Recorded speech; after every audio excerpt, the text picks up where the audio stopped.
we're rolling on the cloud thing. We're gonna roll on the Atomos thing here, and then we'll kind of get cooking. Focus, check all of that. I guess just start on the camera. Cool. But if you, whatever you did last time, if you want to do that again, obviously have fun. Okay, cool. Well, hey guys, what's up? Thank you for joining me. You know, if, like I said before, Pac and Ryan jumped on, I appreciate you guys taking the time to be here. Hopefully you learned something. If you have questions, I've got you in my ear. I can hear you. Let me know. If you have to leave 30 minutes from now, 10 minutes from now, that's cool. You're not going to hurt my feelings, but just wanted to kind of do this. This is something we talked about. I don't have any shoots on the board. We almost had to run out the door to Pawtucket because some idiot shot up a hockey game, but that didn't happen, so we're here doing this. But anyways, today's chat is all about the FX3. We'll kind of go to that. There's the FX3. And then, yeah, we've got the menu. So there's the menu. We're going to rock and roll on that. So there's that. And let's just get into it. So the first thing to kind of talk about, or actually, hold on. Let me go. I got to put let me do the no disturb thing on. Do not disturb. Cool. Okay. FX3. It's our B camera. Big shout out to, you know, Courtney and Aaron, and just everyone selling old gear, and Courtney and Aaron dropping some money. We all have FX3s as our B camera going forward. We are in the process of purchasing 2 more for Emerson, who will launch in the next month, and then the next launch after that's going to be Ethan. So we've got 2 FX3s kind of cooking up. This is our B camera. It's a pretty awesome camera. Let's talk about it. What's the deal? FX3 is officially our B camera. Everybody's got it. The Sony FX3 is a compact, full-frame cinema camera for only $4,000, if you can believe it. And we've got a 10.2 megapixel Exmor R CMOS sensor. It says 12 megapixels for stills, but we don't care about that. Got a fancy processor designed for low light, like I mentioned in the last kind of FX9 webinar thing. The less megapixels, but they are bigger. They are sucking in more light. That's why the base, the native ISOs are a little bit different compared to the FX9. And what's really awesome about this camera is that we can do 4K up to 120 frames per second in slow-mo, and we don't have to really worry about any crazy crops or changing any of our codecs or anything like we would on the FX9. It can do RAW if you're outputting to an Atomos or whatever, and it's got the IBIS, the in-body image stabilization, and yes, it has a fan so it won't overheat. And I haven't had one overheat yet, although I'm pretty sure I have had the little warning pop on once or twice. So you got to watch that a little bit if you're out in Texas in the middle of summer. But I thought the first thing we would do is, like, let's go through my build. So Ethan, if you want to go to this camera. So my build is going to be a little different than pretty much everyone else's because I am still running a V-mount to it through a D-tap. So I'm doing a dummy battery. I haven't had any issues, knock on wood, but going forward, everybody's is doing the trickle charge thing through the USB-C, and everybody else is actually going to have like a different like battery plate or whatever. But I'll go through my camera. This is kind of how I have it set up and what's happening here. So I've got my variable ND, I got the 16 to 35 on, I've got an HDMI going out to this very, very old small HD 502 monitor. God, this monitor is ancient. It's got to be at least 10 years older. I think this is in my kit because I think it was my mentor's back in the day.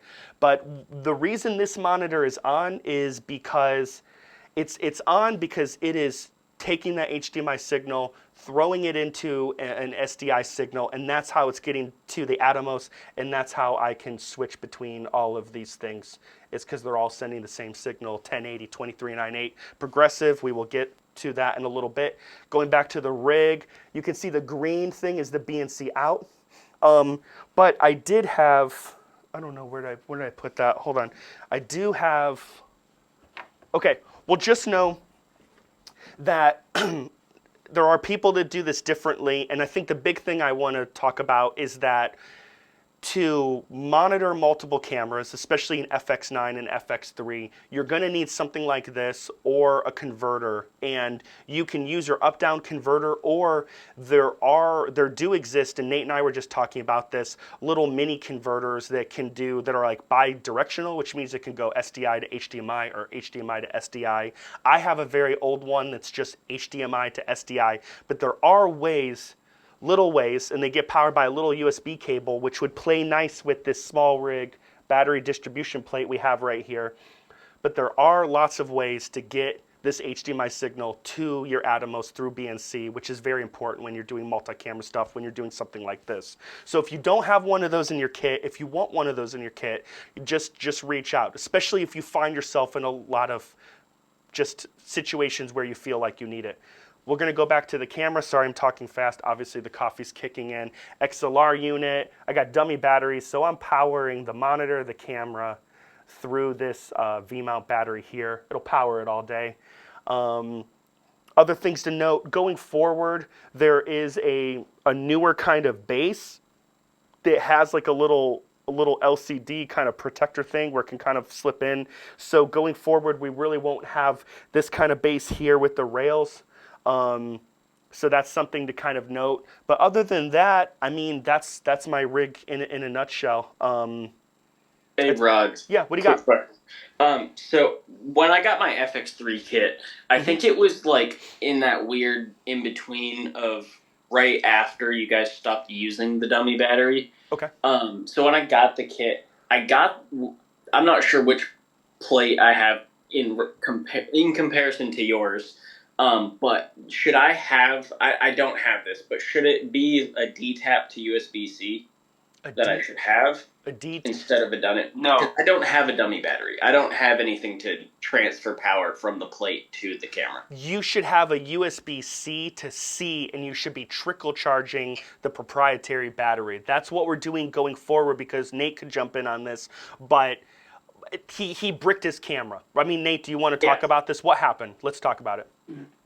Yeah, so I actually bricked my camera twice until I found out what the problem was. But the recommended way of not bricking your camera is actually not doing what Roggg is doing here. So Roggg is actually powering his camera and his monitor with the same V-mount power supply. Yeah.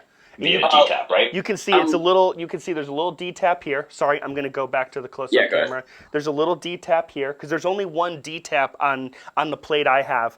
And then I'm using this sort of multi-tap thing right here, which is really, really hard to see. Let me just kind of... I just grabbed my plate and I'm looking at it, and I see the USB-C port on it. I'll get a C port. There is a C-to-C cable that we use that's a nice little coily one. It's nice and short. To finish, not to break your camera, but there is a pretty much running HDMI and D-taps is kind of like the worst case scenario on how to break your camera and fry, because the HDMI port is not grounded, or it is grounded, but it's all grounded back to the board, and the D-taps are not grounded correctly. So it's essentially a power surge can happen and send power back through the HDMI and fry the board. I've done this on my FX3 twice and my FX9 once. Okay. So, is that cable this Condor Blue C2C coily? I think that's what's in our current wish list. Yes, probably. If you go on the wish list, it's listed in there, or I can send it to you in a second. Yeah. Okay. Thank you. So, further down the story is I found out it was my small HD, which had been repaired in the past, that it is sending its own power out of the HDMI port itself. So it was the cause of frying my camera. But the problem still exists, and you can fry an area, you can fry a red, you can fry anything through the HDMI if you D-tap power your camera, and not even a monitor, external power things such as your SRBs or SRCs or a light or anything like that. If there's a power surge, if a power cord gets half unplugged, it can travel the ground back through the HDMI port and fry it. So be very careful. That's why we moved from the dummy battery D-tap situation to a USB-C into the camera, USB-C keeping a stock Sony battery in the camera. This is Sony's recommended way of powering and trickle charging, and making sure that the plates that we've been buying and the plates we're upgrading to are PD or whatever fast enough to actually trickle charge and keep the camera running for infinite amount of time, as long as you have a V-mount battery on there. So not actually using the D-taps, but using the high power USB-C ports and correct cabling and stuff. Okay, cool. All right, I'll make sure I get that. Yeah, but if you look on there on Courtney's B&H, there's an FX3 list. On there is a Corley's USB-C to C. You can compare to that one. I've been using it for about a year and a half. No issues. Yeah. Okay, cool. Yep. Cool. Awesome. Thanks, Derek. Thanks, Nate. So, I mean, when in doubt, just send an email or a phone call, Discord, whatever. If you feel like you're missing something or have questions or whatever. But like Nate said, we're going off of what Sony's recommending going forward for all the rigs. Trickle charge. Not ideal. Listen, knock on wood, I haven't had any issues. I have no idea why. It could be because of the old ass monitor I'm using. Could somehow be creating like a buffer or grounding things. I have no idea. I'm not an engineer. I'm not going to pretend to be one. But there's a certain way I do things. I haven't had an issue. I mean, watch. I'll have an issue tomorrow in the next Bloomberg. But I mean, right now, I'm just kind of living on the edge, I guess, like Aerosmith. So that's what we got going on here. Cool. I think other things to talk about is that if you don't have, I'll go back to the close-up shot. I mean, if you don't have this sort of extension piece that small rig makes to make an entire loop is really valuable. It makes the camera a lot more sturdy. So definitely, if you don't have this, you should. You know, once again, obviously we bought these FX rigs like crazy, and some pieces may have gotten, you know, just not ordered or were back ordered. B&H is kind of notorious for that. And then the other thing to point out, and this should be my little half cage is probably a little different. It's probably the older version than what most people have. But just kind of pointing this out, that if you have a Ronin, you don't need, there's Ronin, most of the Ronins have like the kind of Manfrotto plate and then have the little thing to do the Arca thing. So you don't need to screw anything to this cage or whatever. So just keep that in mind. That's kind of the cool thing about this rig too, is that it should play really nice with the DJI Ronins.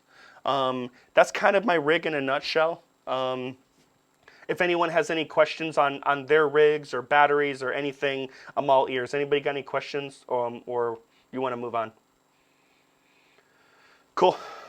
Great, awesome. All right, cool. So one thing Nate and I wanted to point out, we were kind of talking about this yesterday, is kind of just talking about the LCD. With the LCD, just remember the LCD, this is not the bee's knees of like making sure you have the best image. It's good for checking things, but you really want to rely more on the various like focus and exposure tools, and not just, hey, it looks good on the LCD, it must be good. So just keep that in mind. Trust the zebras, trust the multimeter. External monitors obviously are going to be best, especially if you're doing a multi-camera thing and you're getting it to a 17-inch monitor or an Atomos. Just keep that in mind. Yeah, and now let's talk about something that came up when we purchased Nate Silverman's FX3. Sony updated the FX3, but it's not a version 2. They put a new LCD screen on it because I think via China or whatever, they couldn't use the screen they had been using since the camera's released. So technically there are two versions of the FX3. There's the FX3 OG, and then there's the FX3A.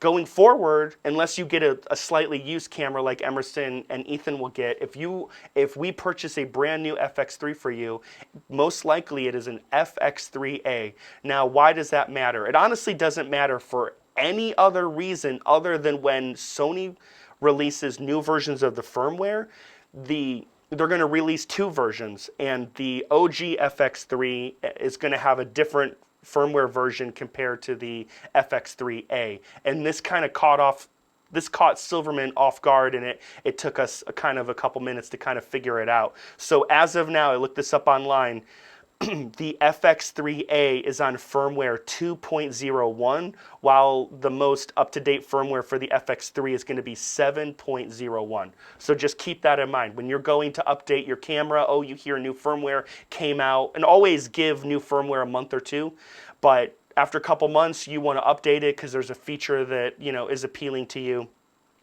Make sure you go into your camera menu and check out what version of camera you have.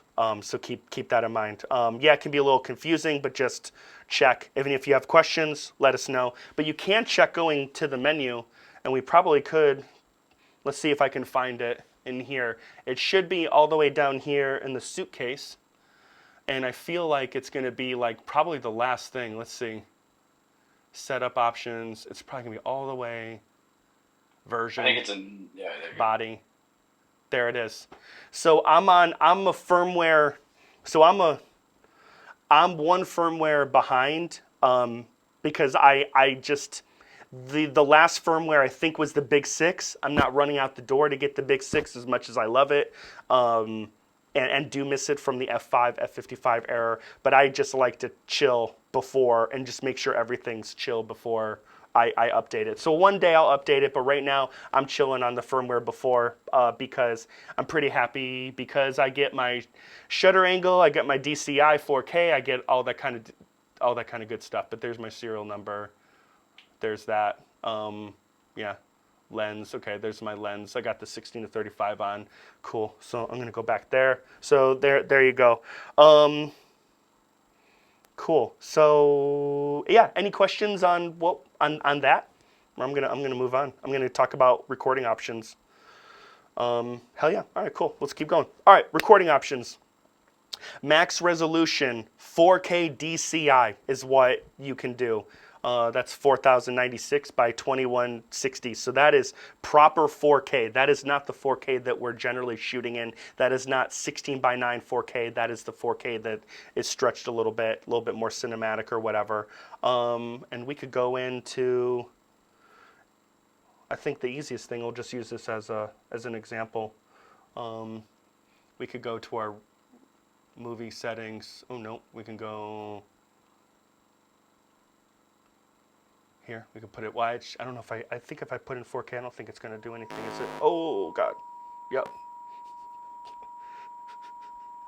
All right. You broke it. Okay, didn't like that. Hold on. Shoot. Oh my God. Oh God. Damn. See, I can't do. Shoot. All right, guys, can't. Oh my God. All right, cool. Can you hear me? I can't change this stuff. I don't know why I did that. I knew that was going to happen too. Unreal. All right, unreal. All right, so we can't do that. We're not going to do that. But oh brother. All right, cool. All right, we'll just go through. Sorry guys. All right, we'll just go through it. On paper, whatever. So you got 4K DCI, true 4K frame rates. So in one of the latest firmwares, you got the DCI, you got the shutter angle, so you can do 180 degrees. You got true 24p recording.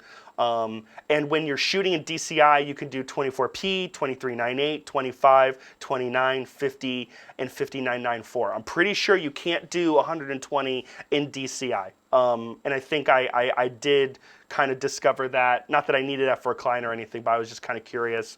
But when I was on the interweb, that's kind of what I found out. Yeah, when you're shooting, let's see.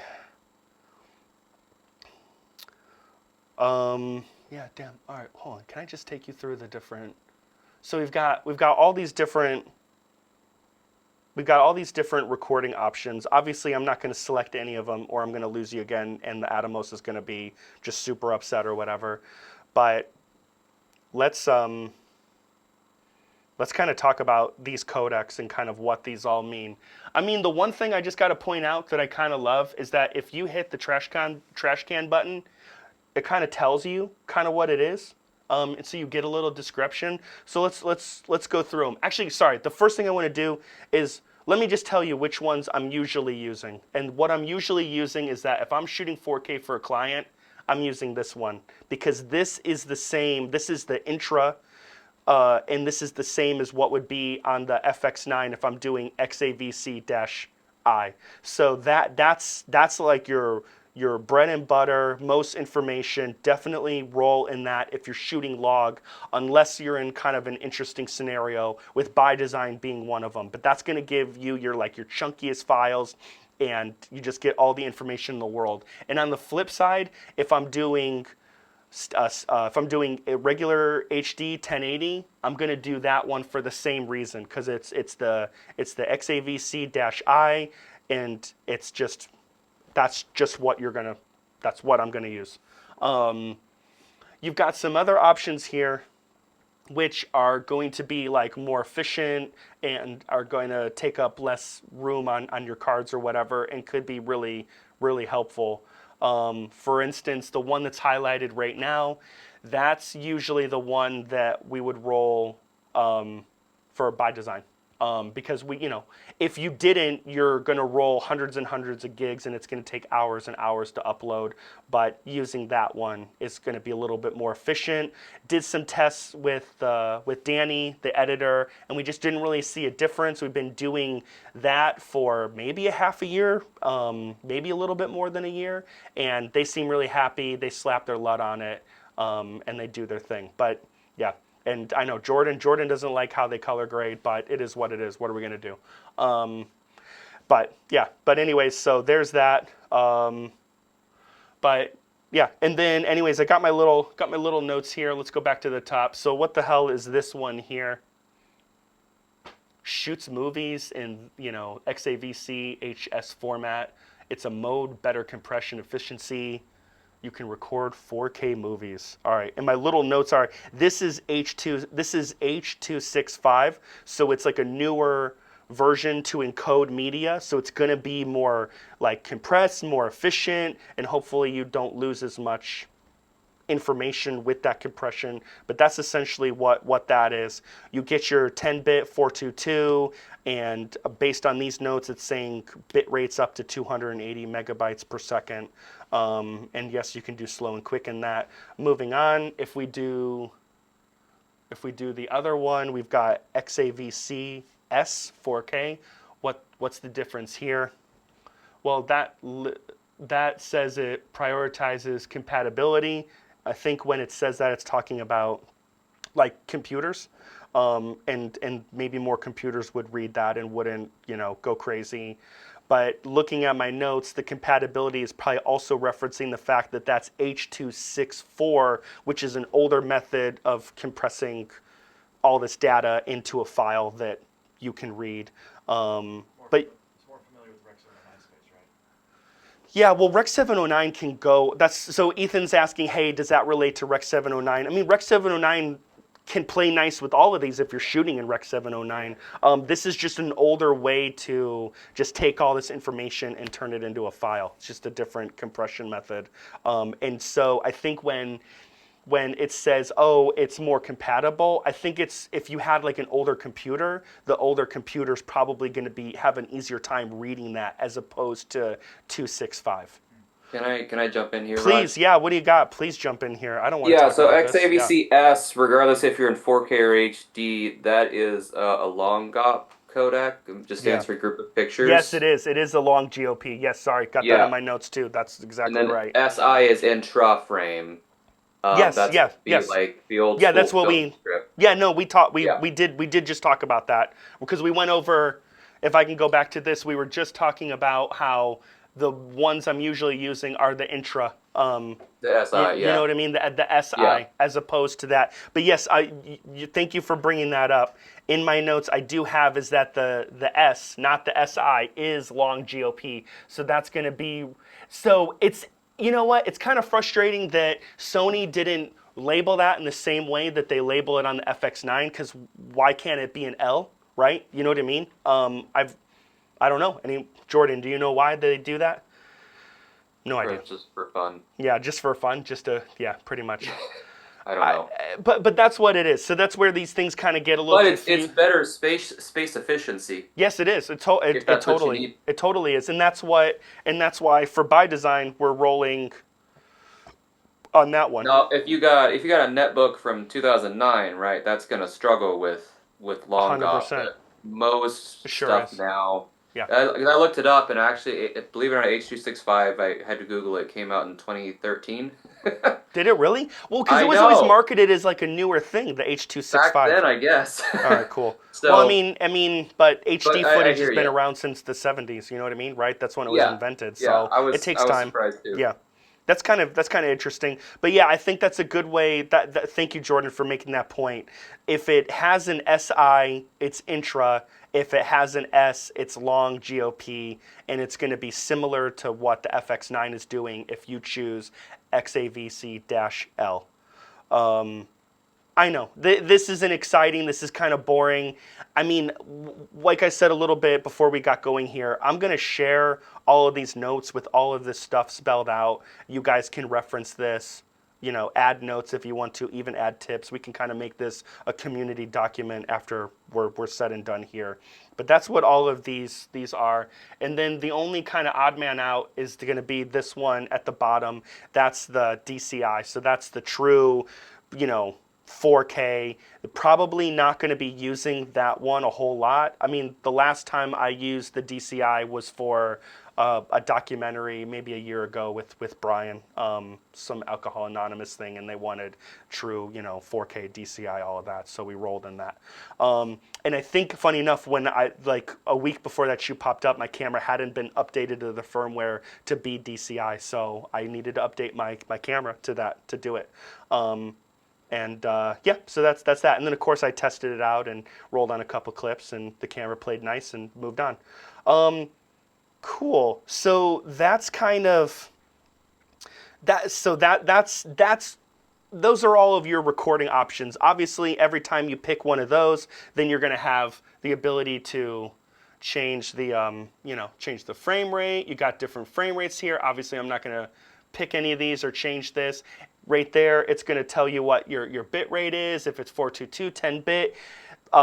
Depending on what like codec you pick and what frame rate you pick, you may have more options to go from 422 to 10-bit. I can't change that, or this picture and all of this stuff just disappears and I cut out and I disappear. So I'm not going to do that. But hey, you know what? Get out your FX9, FX3, mess around with this. That's the best way to kind of get comfortable with the camera. So if you haven't messed around with all of these settings and looked at the options, do it, right?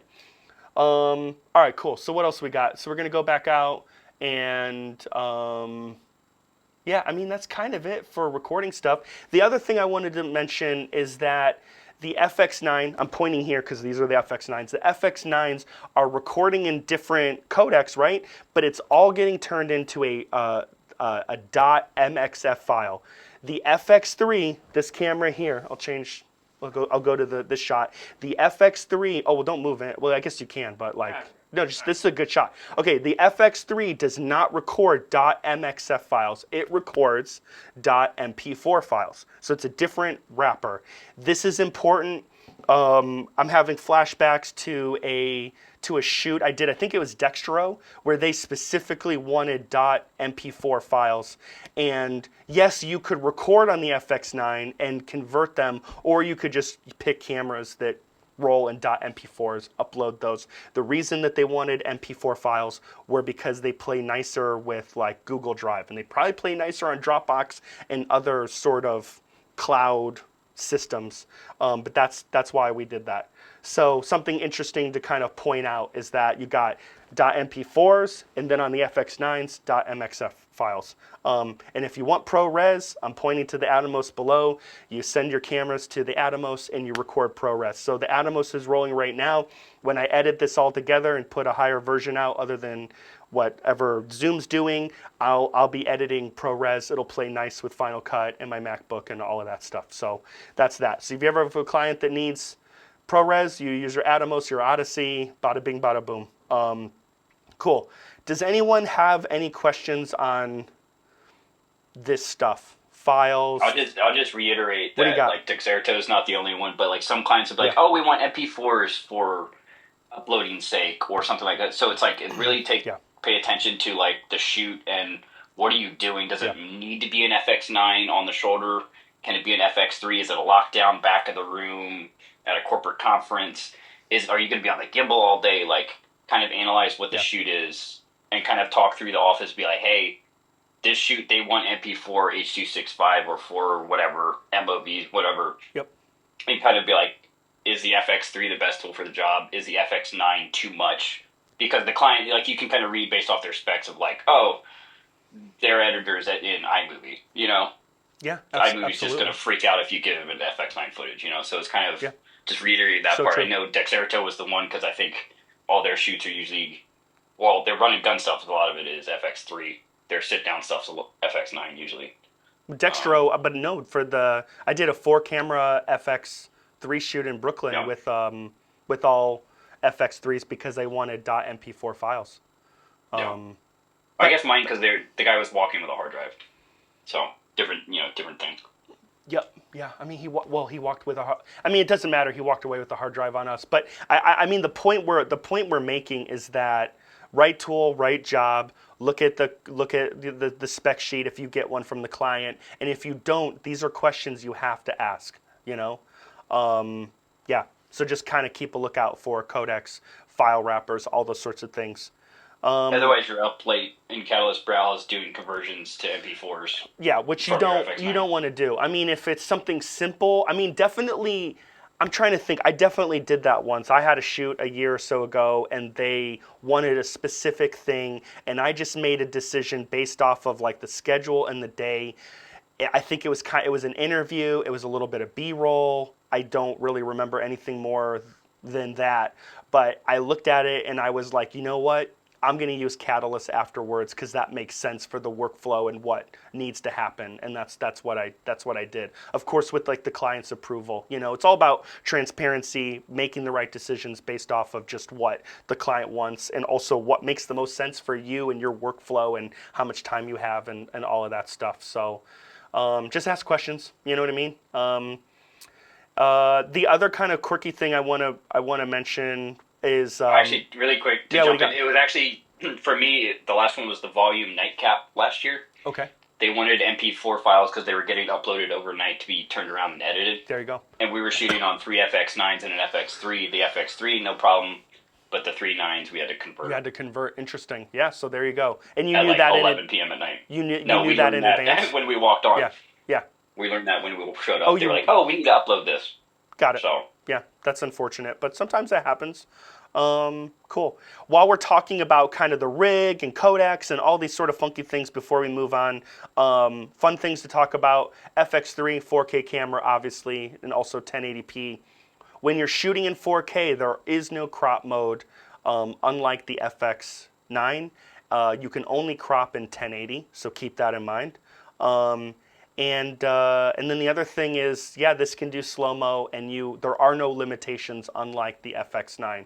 And also, you can use autofocus in slow-mo if you needed to, if it made sense for the job. So just keep that in mind. Got slow and quick. You can use autofocus. You don't need to use it. You can do 4K, any frame rate you want. And I think also the slow-mo for 1080 goes up to like 240 frames per second, I think, if I'm looking at my notes, for HD, and then for 4K it's 120. Yeah. So cool, awesome, great. All right, cool. So and then another note about that's actually what, if you're shooting for the new Cineflix coming back show, that's why the FX9 is not allowed to shoot for them. It's not an approved camera anymore because it can't do 4K 120. There you go. And it's a discontinued camera technically. So in this case, the show I just shot for last week, Monsters, is going to Nat Geo, right? So Disney property. So they are 4K, 24, 10-bit, and then 4K 120. Got it. There you go. Good to know. Cool. So we kind of talked about formats, all that kind of stuff, crop modes, slow and quick. Anyone have any questions?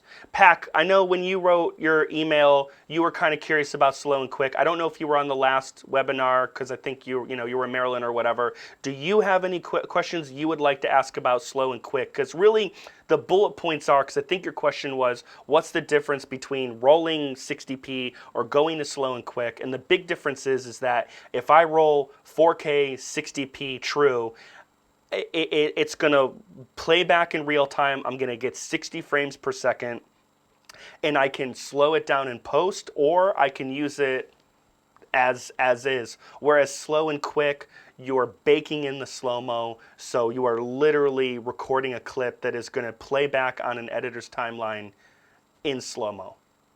That's kind of the headline. Do you have a question? No, that clears it up. Thank you.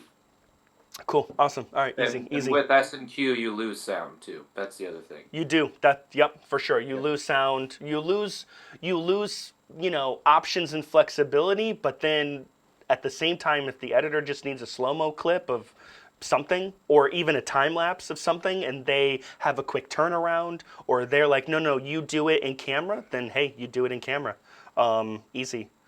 Cool. Another kind of fun thing about the FX3 that differs from our primary camera, the FX9, this camera does not record in interlaced. It can output interlaced, which is important for certain workflows if you're trying to match cameras, etc., which we'll get to in a second with the FX9 and FX3, how they play together.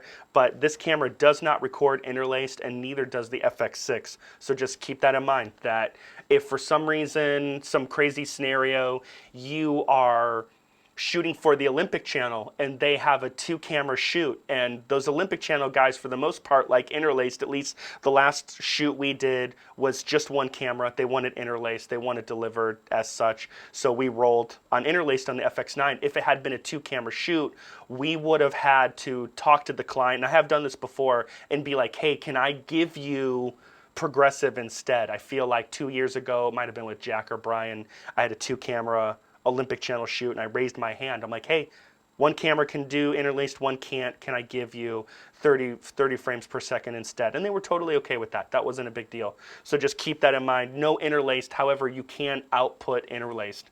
And this is going to be really helpful. I think this is going to kind of also, Hayden had a lot of Atomos questions, which we will get to, but this may kind of clear the ear with something. And I'm going to use the Bloomberg as a scenario. A lot of us are doing Bloomberg. If you're doing 2 cameras or a 3-camera shoot, your settings are typically 1080, 20 or 2997. I just do drop frame because whatever, drop frame. But what's interesting about the FX9 is that when you're in those settings, even though you're set to shoot in progressive, the camera's sending out interlaced. And so you send interlaced to the Atomos, but now you need to send interlaced out of the FX3, and I'm going to show you how to do that. So let's go into the menu. This setting is going to be buried. Now I do have it in my user menu, but we won't cheat. We'll go all the way to the bottom to the suitcase, and then bear with me. I think we want like external output, and you've got it right here. Now obviously I'm not going to change this because this would mess things up, but you can change this. Yeah, so there are your options. So when I'm shooting Bloomberg and I'm doing two 1080 cameras, and I want both of the cameras to go to the Atomos to have a backup to match cameras, etc., I'm actually gonna put the FX3 into interlaced out. I'm still recording 2997 progressive internally, but because the FX9 shoots out interlaced and there's no way to change that, I need to default the FX3 to interlaced. And then what I'm going to do is I'm going to go into the Atomos menu, and I'm going to turn on the pull down removal option, which then will turn that interlaced feed back into a progressive. So now my third backup, being the Atomos, would be progressive and match what the client wanted. Does anyone have a question on that? Because I know that's a mouthful. Cool. Awesome. All right, cool. I do, Raj. Hayden, what you got? I don't know how to word this though, but No, it's okay. for those 2-camera shoots or 3-camera shoots, I've always been doing FX3 to the up down to the monitor. Is that something that I have to do every time, or is that just because my output setting is wrong on my FX3? Well, let me ask you this. Because I think Brower uses his up-down to just get HDMI to turn into SDI. Are you using the up-down to turn it into SDI? Or, you know what I mean? Yes. That would be my first question. Yes, typically, just because you can't do the SDI from Right, the from an FX9. FX3, unless you have like a little mini converter like I was Yeah. talking about earlier. Yeah, Yeah. for sure. So then you're really not doing anything wrong. So then if you're using the up-down converter to just go from HDMI to SDI, I guess you can either change it from if the FX3, if we go back to the FX3, if you have your FX3 going progressive out, then you would be using the up-down converter not only to go HDMI to SDI, but then you're also switching it so that it changes into interlaced and matches what the FX9 would be sending out. Or you could go and change it to interlaced out here, but then you would then change how you set up your up-down converter. Yeah.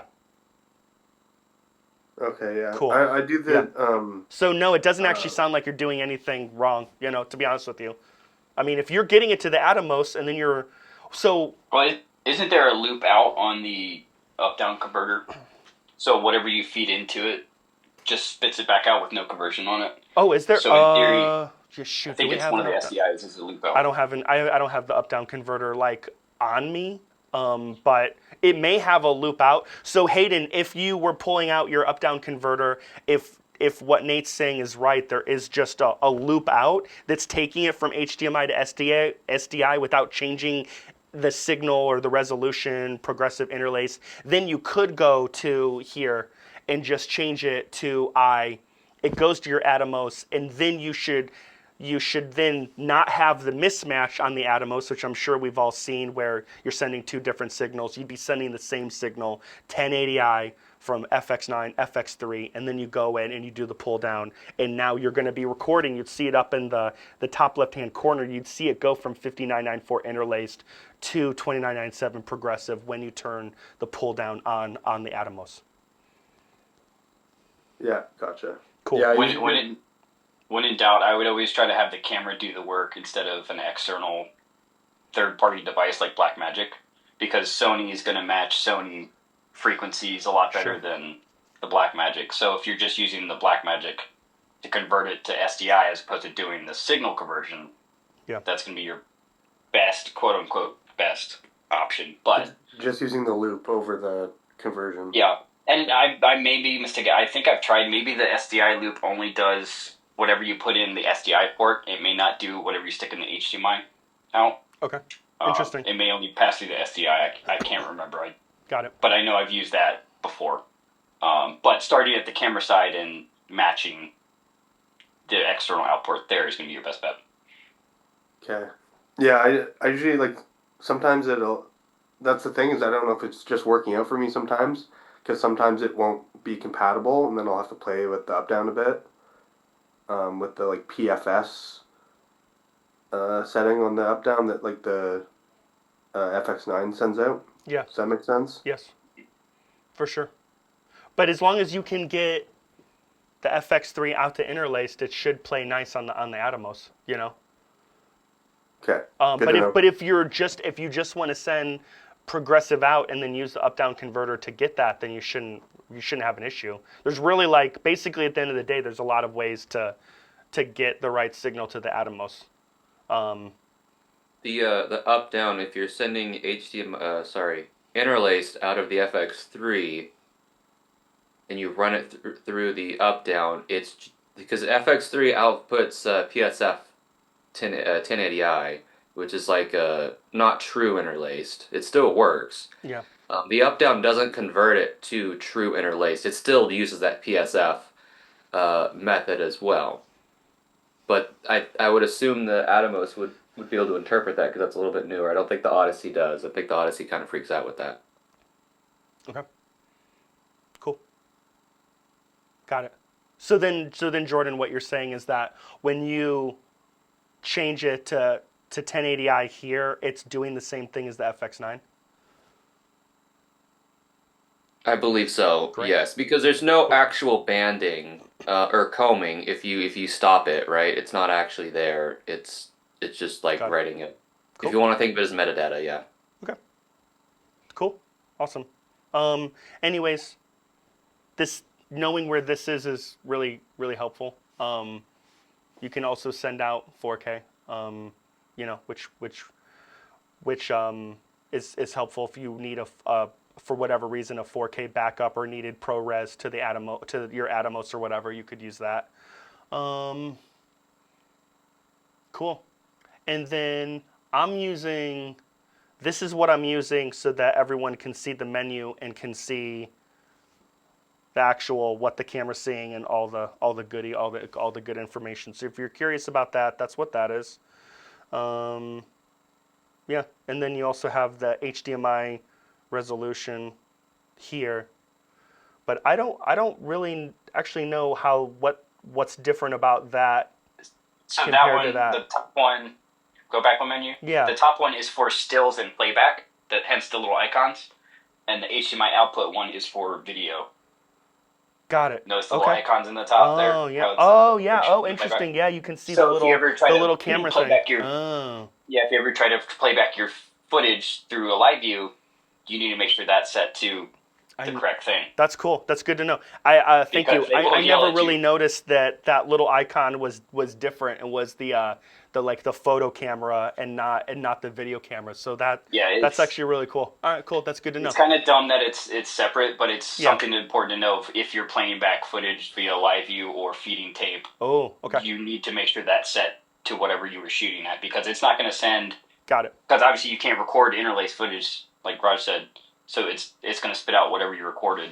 Got it. So unless you change that. So then if I record footage and I have to play it out on the FX3, I need to make sure that this is interlaced or progressive or whatever if I'm playing nice with like a live view or something. Yep. Okay, Yep. got it. Yep. Cool. Good to know. It is weird though that doesn't do that. But you're right. Look, there's no play icon, just the camera itself. That's really kind of interesting.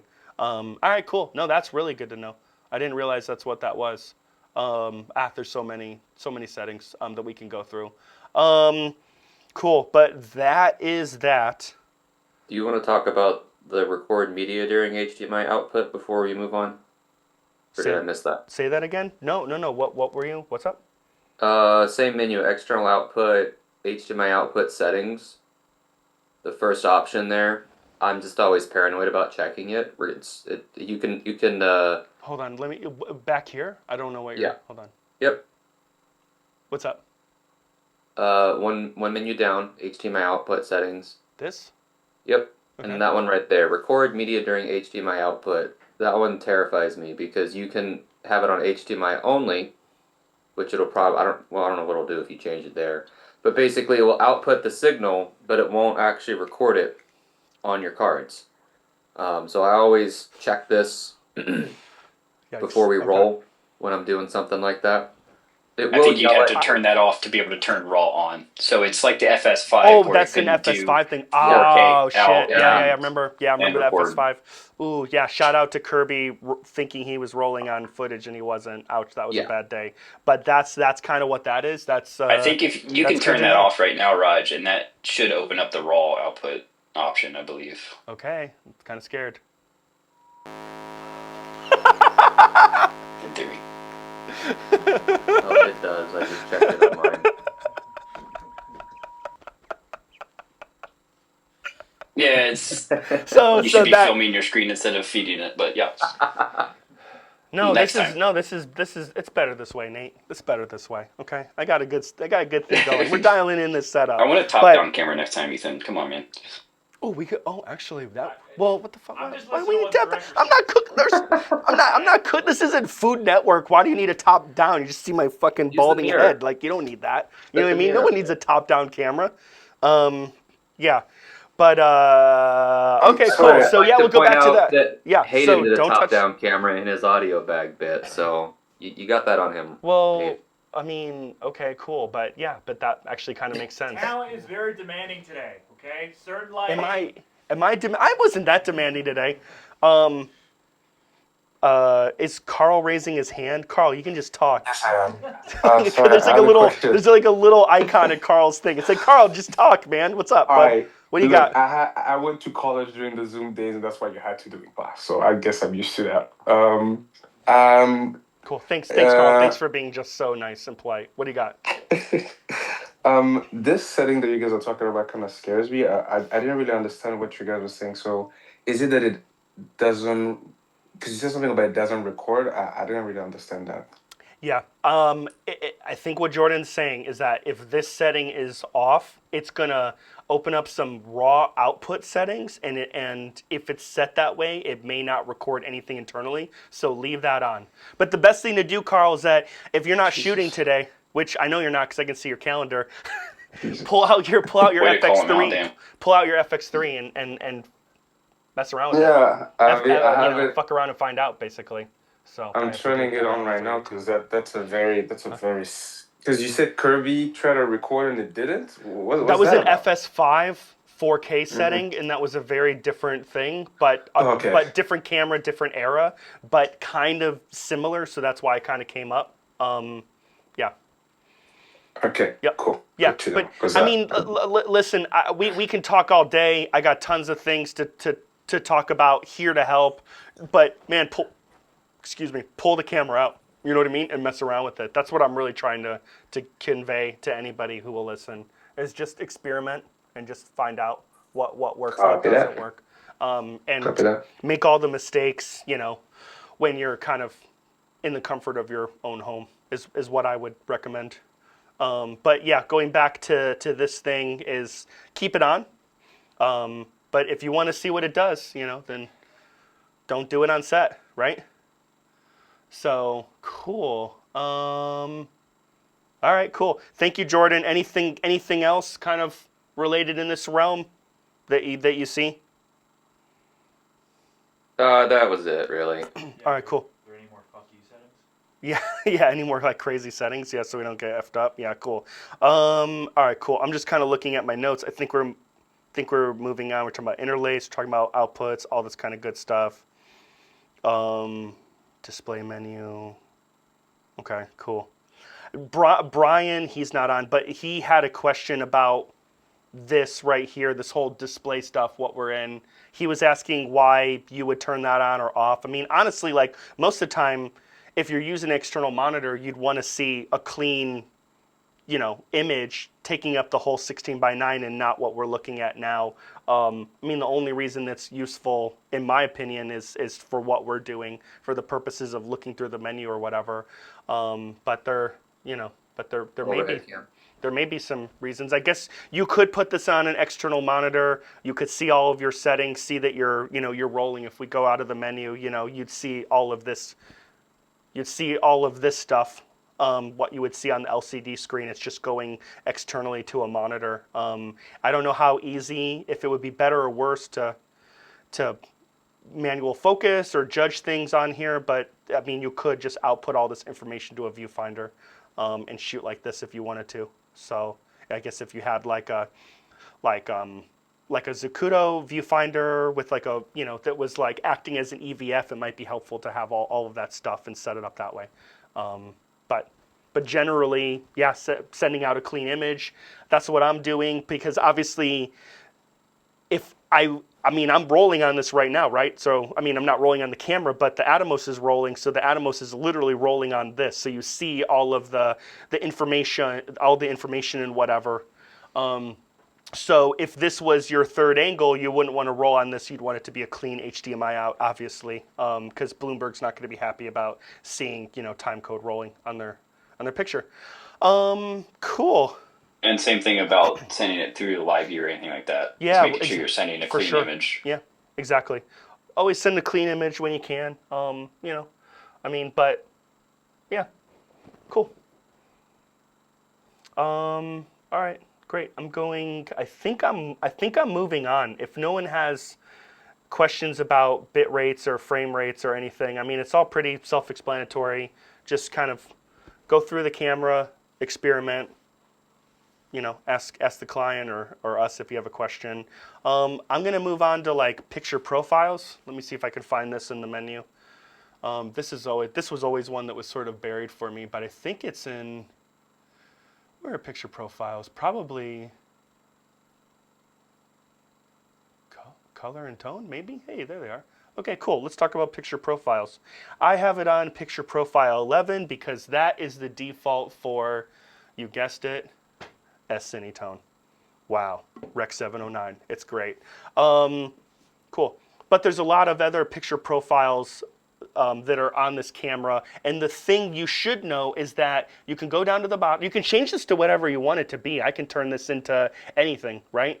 But or I can just reset it. There should be a reset thing at the bottom. This is very similar to the FS5 that we all had. So this isn't going to look any different. I think the headline here is that, I mean, for me, I'm either shooting in log or I'm shooting in S-Cinetone. I'm rarely shooting in anything else. So I'm really, the default for me is picture profile 11. However, you will notice if we go back out here, let's see which one is for. One of these is going to say S-Log, and that's what I want to talk about. Let me see if I can find it. Nope. Shoot. Which one's S-Log? Come on. 10? Nope, that's HLG. Look, it goes from 6 to 10. Why? All right. Okay, I take that back. I think the picture profile is typically like 8 for S-Log, so that's why why it's not showing it. Okay, cool. Yeah.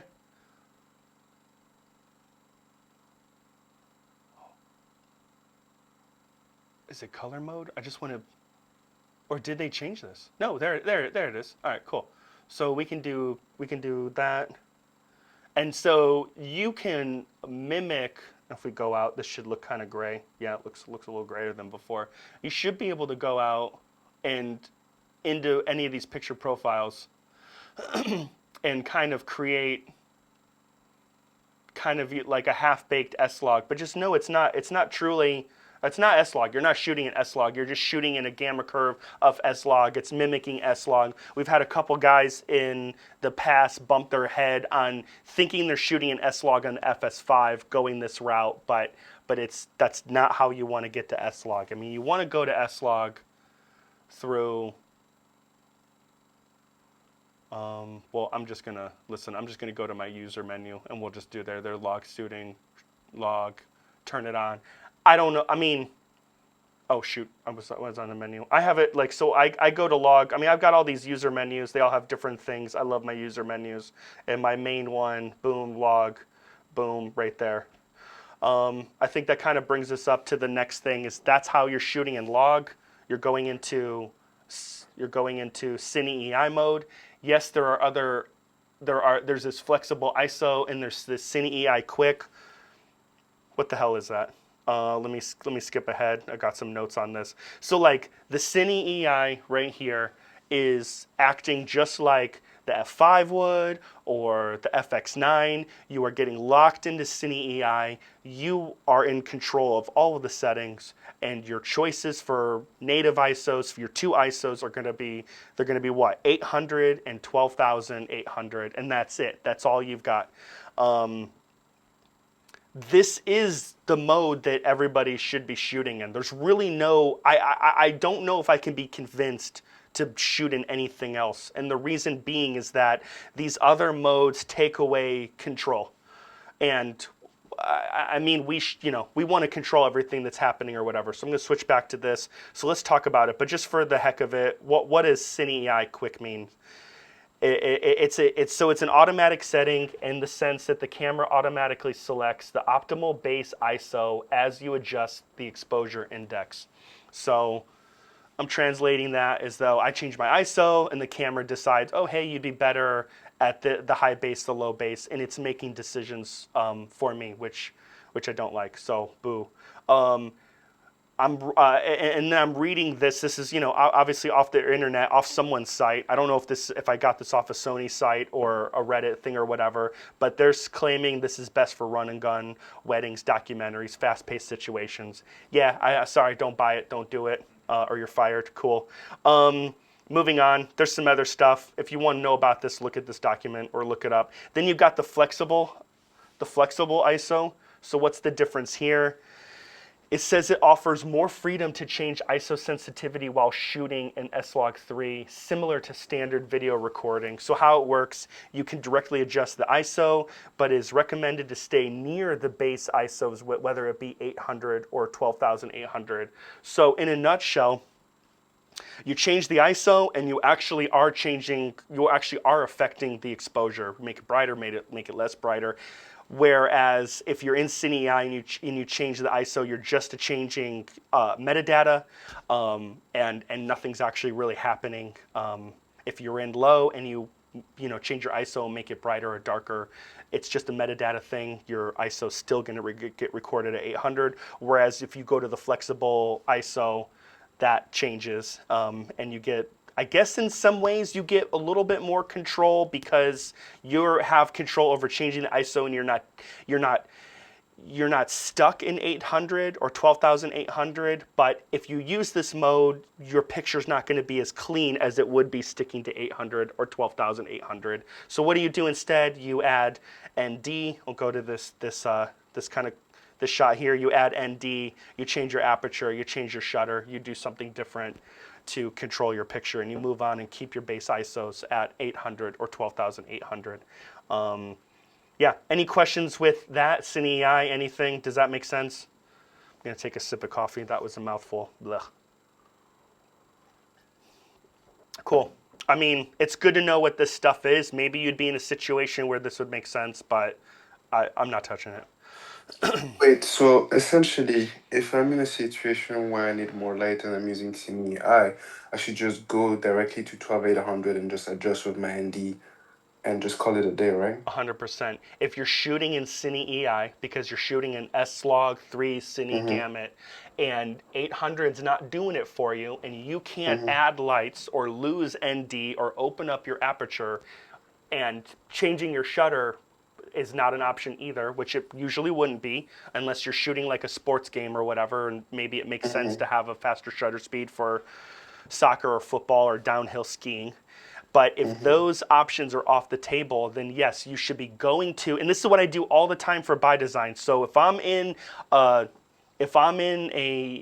go from an outside, intro shoot and 800 with some ND and shooting at a 5.6 looks good, then I move inside and 800 opened all the way up with ND off doesn't look good, I'm probably putting my variable ND back on, and I'm going to 12,800, and then if that is still too bright, I'm manipulating the ND or the aperture. Yeah. So when I'm shooting by design, I'm only shooting at 800 or 12,800 because I am in Cine EI mode. I'm shooting at S-Log. And that's how I operate with the FX9 as well. Like you would rather shoot it at 4000 and then ND down rather than I have been there, absolutely. If that is sometimes that is the better option, for sure. Yep. Sometimes it's better to shoot at at your high base ISO and add ND. Sometimes you want a little wiggle room. You know what I mean?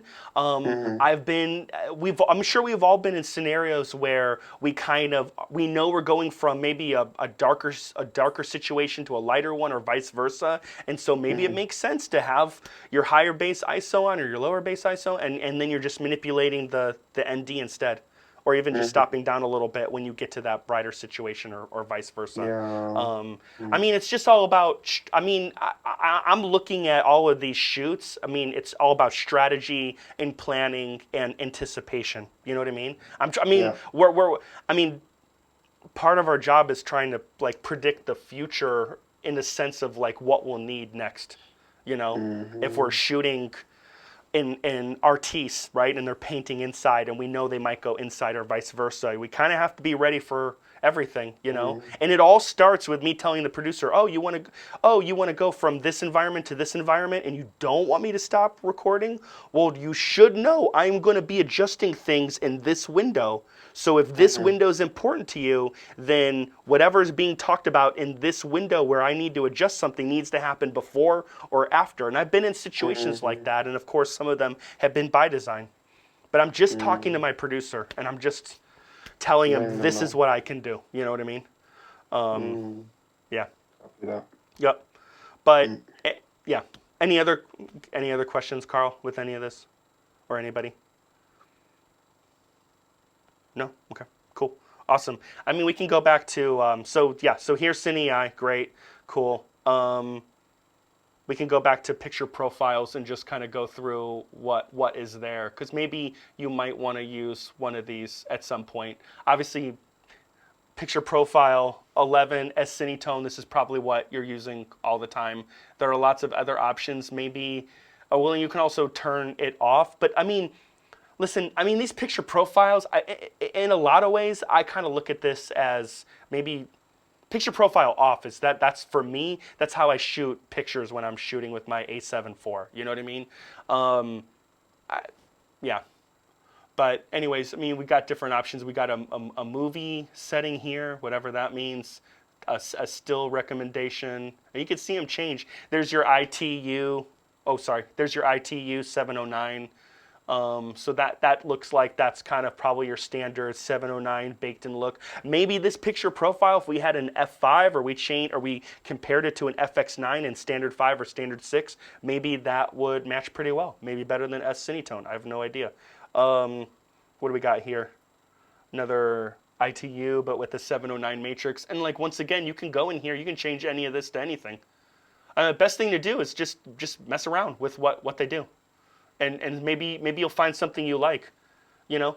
I mean, you may go through these picture profiles and create a look that works for your next project, you know what I mean? Whether it's a documentary or maybe you find something that kind of works a little bit better for Bloomberg or whatever. I mean, if it's in the 709 realm and you do a white balance and you're still following all these rules with shutter speed and your ISO, I mean, some of this stuff could probably look pretty good. I just usually am defaulting to S Cinetone because I know that's how I'm going to match the FX3 to the FX9 the easiest. But yeah, what else we got? Yes, we got that. Great. And then we've got these PPLUTs. So this is kind of interesting. So I haven't messed with this, but this right here, you can load a LUT and it becomes a picture profile. That's my understanding. And I can do a little bit reading here. Yeah, you can add a custom LUT. Hold on. Where is that? Where's my picture profile thing? Okay, PPLUT 1 through PPLUT 4. And this only applies when you're shooting video, which that's what we do.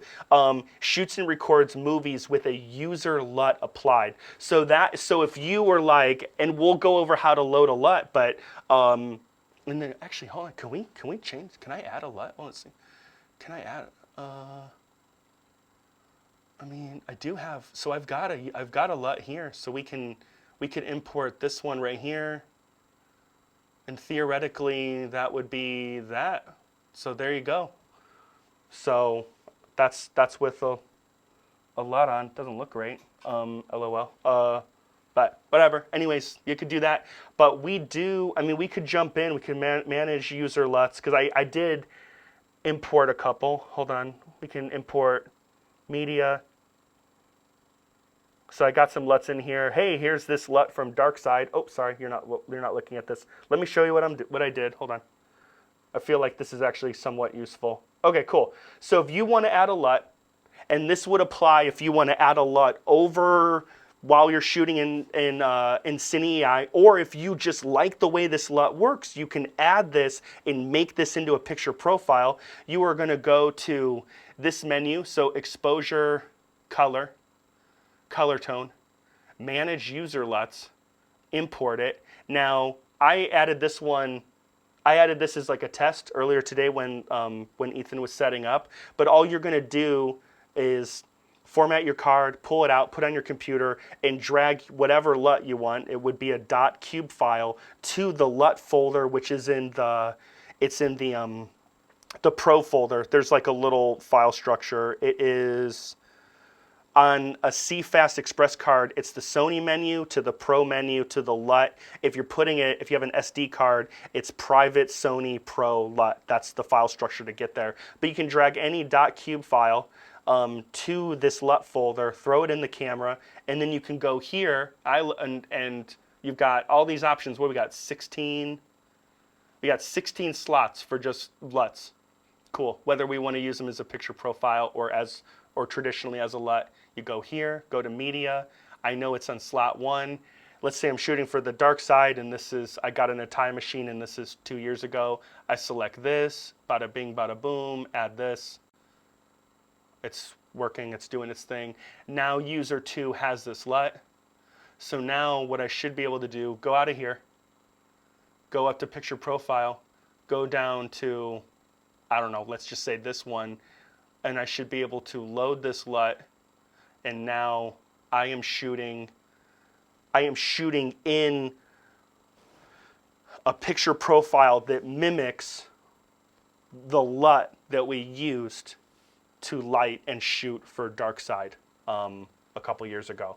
So that's actually kind of a cool feature. So if you found a LUT you really liked and you're shooting for Bloomberg, I mean, it's hey baby, it's Rec 709. You know what I mean? So you're in the confines. So if you think that looks cool, works for Bloomberg, obviously test it out, import some footage into Catalyst, obviously. But if it looks good, if those blacks are clean, and you're like, shoot, this looks awesome, maybe you use it on a shoot. But we can go beyond, you know, just the standard Rec 709 800% or S-Cinetone if we want to. So I mean, be creative. I think that's what I'm saying. Just know these cameras have all of these tools. So experiment, have fun. Just don't experiment on set. Experiment in your home.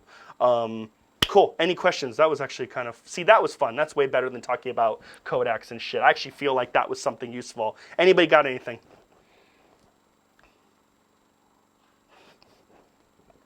Cool. Easy. Easy to please. So what you saw me do, I loaded a LUT. That LUT can be used and applied in S-Cinetone, or sorry, it can be applied in Cine EI when you're shooting S-Log3, yada, yada, yada. I'm not going to change that camera settings because I don't know what would happen if I went into Cine EI. The camera probably would reboot and that would be a mess, and then I would cut out for the third time, which I don't want to do. But so that's how you load a LUT. Cool. You can use it as a picture profile. Use it as the way you would use a traditional LUT on your FX9 or any other camera when you're shooting in S-Cinetone or now I'm doing it shooting in Cine EI. Cool. Any questions about S-Log, Cine EI, base ISOs, LUTs, any of that stuff? Cool. While I'm staring at this Atomos right here, I will point out what my workflow is if I'm shooting in Cine EI, so S-Log3, yada yada, and I've got an FX3 going to the Atomos, and I've got an FX9 going to the Atomos. I'm gonna send out a clean image, obviously, so no display stuff, and it's gonna be, I'm gonna send S-Log to the Atomos. And so I'm gonna, on the Atomos or whatever monitor where I'm comparing and lighting, I'm gonna see S-Log from the FX9, the FX3, and whatever other camera that I'm lighting with. And then on the Atomos, you can add LUTs in the same way you saw me do on the FX3. I'm gonna apply a LUT on top of the Atomos, what the Atomos is seeing. That way, not only one LUT to rule all of the camera feeds coming in, but also when the Atomos rolls, it's still rolling log as opposed to a baked-in look. I feel like that's something important to kind of talk about.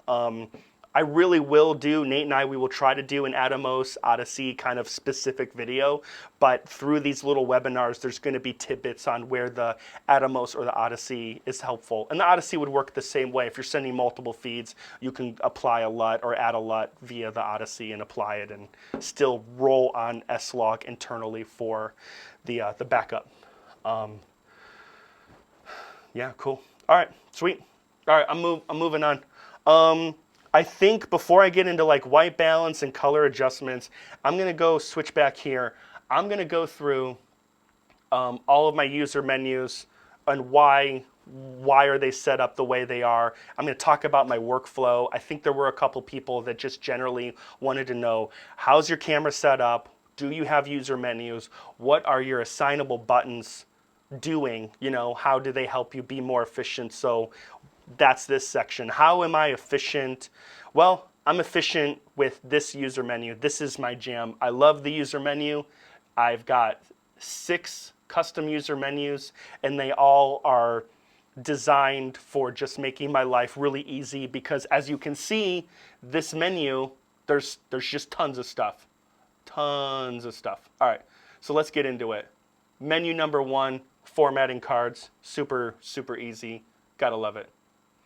Next one, going in between log and going out of log. Next thing, is just recording simultaneously, always.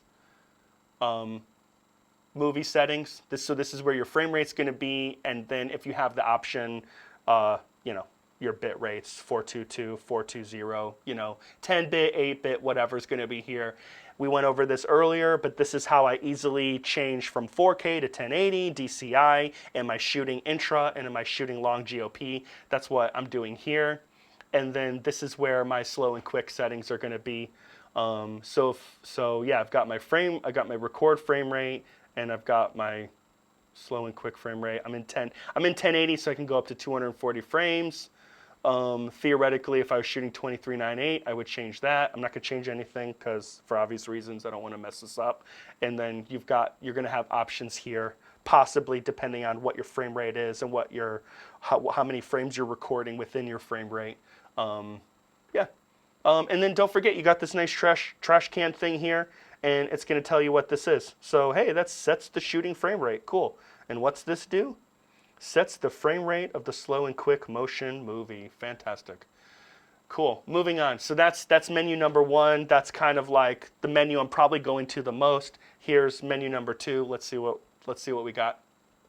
So selecting LUTs, managing LUTs, turning gamma display assist off or on, and if it's auto or not or whatever. But generally that's off and always stays off because I hate gamma display assist. You know that. I don't think I ever really use that on this camera. Usually I'm just using a LUT, and it's usually that one there, the 709 800%, because it's the same type of LUT that I'm using on the FX9. Shoot, and you're looking at me instead of the menu, but you get the idea. So there's that. That's how that's set up. Menu number 3, it's kind of related to timecode. Free run, drop, record, run. We all know what that is. Timecode as opposed to a counter, all that, blah, blah, blah. And then this is where drop frame or non-drop frame would pop up. But when you're shooting, I think my camera right now is set up to be 23.98, and the only option for 23.98 is drop frame. All right, cool. Going back into the menu, let's see what number 4 is. Number 4, kind of related to autofocus, and you know what? Maybe we'll take a little, tangent, we'll go off course a little bit. We'll talk about some autofocus stuff. Because hey, I'll be honest with you, this camera, it does autofocus like a boss. It's a newer camera. It's got more processing. It's just faster, better, stronger, smaller than FX9. No offense to the FX9, we love it, but this camera can do autofocus with slow-mo. Sometimes that can be helpful. This camera, and I use autofocus a lot, especially on by design. Not when I'm shooting B-roll, but when I have my hand on a Ronin, I'm putting autofocus on for the most part. If I know, there's some moves I do with people where I'll turn it off. But for the most part, it's on. I'm watching a track an eye or whatever. This is how I have my autofocus set up. So I love my face eye priority. I want that on.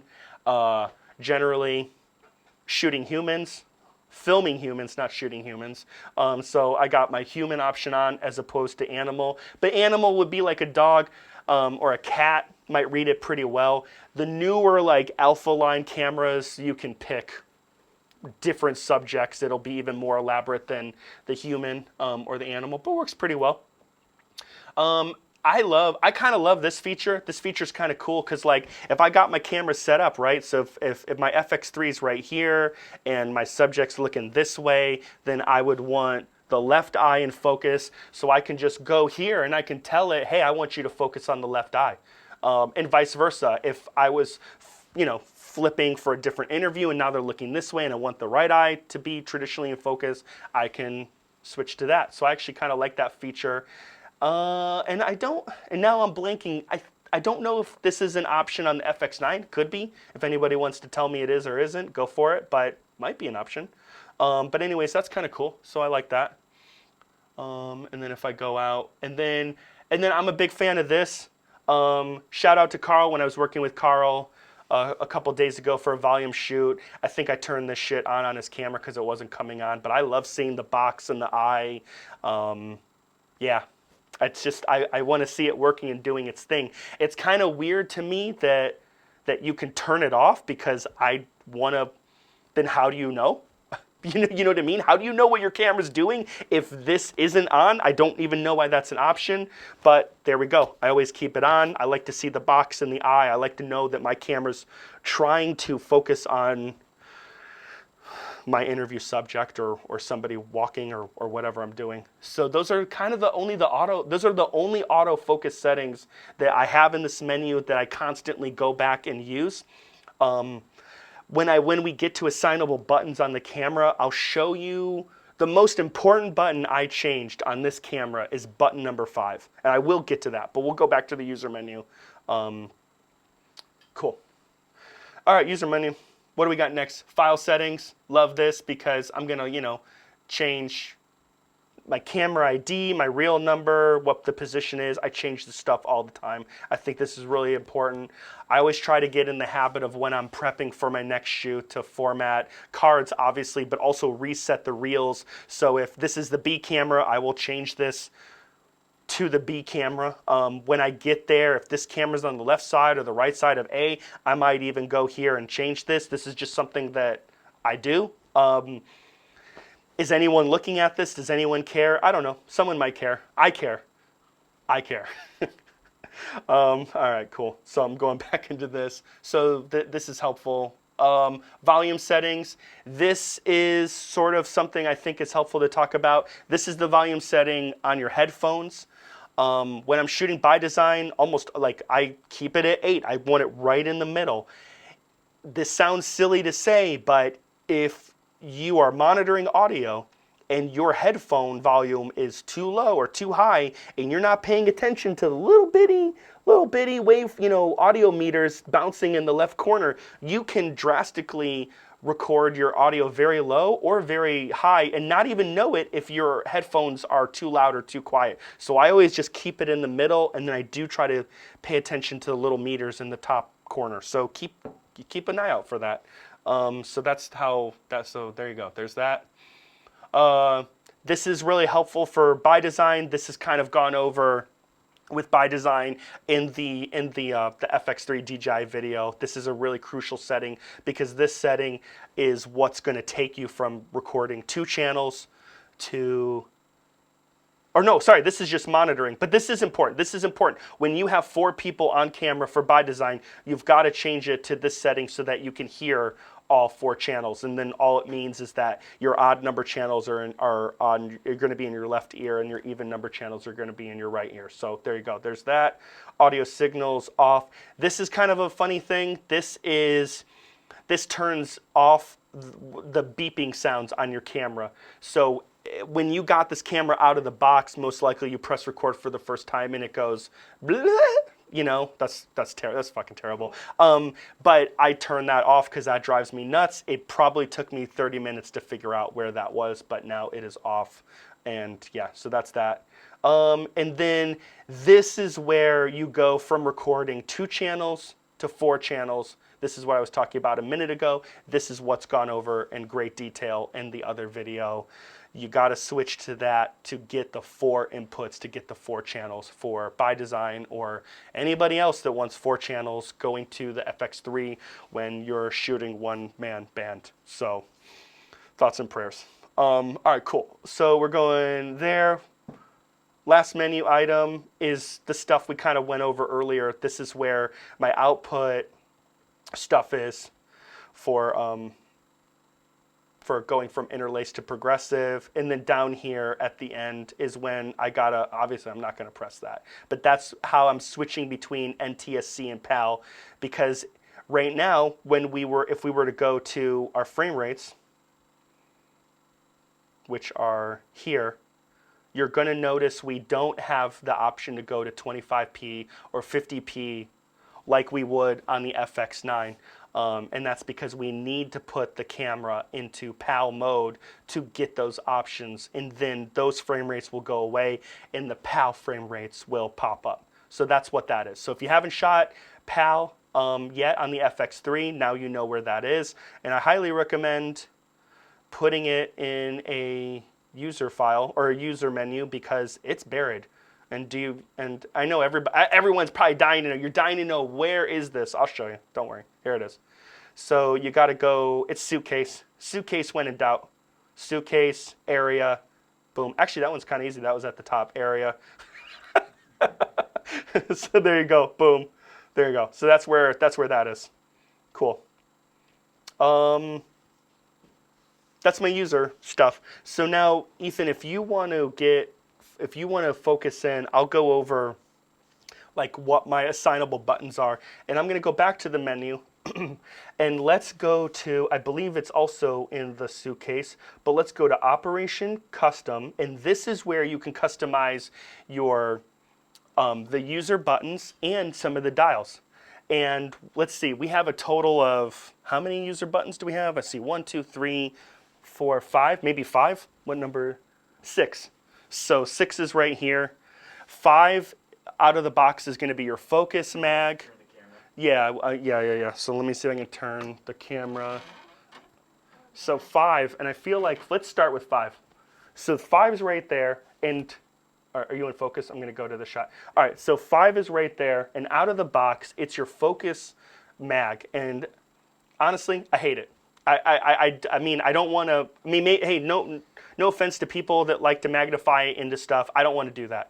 I have this button changed to toggle between autofocus and manual focus, and I feel like it's a game changer because that button's right next to my thumb, and it works the same way that I have my FX9 set up. So when I'm shooting a multi-camera interview and I just want to double check that my camera is locked in on focus, I just touch that button and it toggles between autofocus and manual focus. I'm in complete control. That's the name of the game. Cool. That little box pops up. It's on the eye, it's on the face, and I immediately turn it off. I know I'm in focus. If I'm in a jam and I've got somebody moving like this and getting all crazy, I'm going to throw that on, I'm going to leave it on, and get on the next camera. You know what I mean? So that's what that is. But we'll go through the other buttons that you can customize. So 5 is right there, and then you've got 1 out of the box that's going to be your aperture or your iris button. Number 3 over here is your ISO. 2 is white balance. Let's see, where's 4? 4 is the trash can. And then on the front of the camera, you've got 6. So 6 is right here. So you've got 6 buttons that you can customize as opposed to the 10 or whatever's on the FX9, which is pretty good. I'll take 6 buttons. All right, so that's that. But the big thing we want to do is we want to go in here and let me show you what all of these buttons are and how you do that. So what is cool, if you are a dedicated hybrid shooter and you're taking pictures and you're taking video, you can customize the buttons to be different depending on whether you're shooting in still mode or photography mode. So pay attention to the icons. So we can see the little camera icon, the traditional photo camera icon. That's for picture stuff. We want the video one because we're shooting in video. We're a video company. So we're going to hit this, and then we're going to go into all of these glorious options. So, and then you can see, so number 1, which, you know what's really weird? Look at that.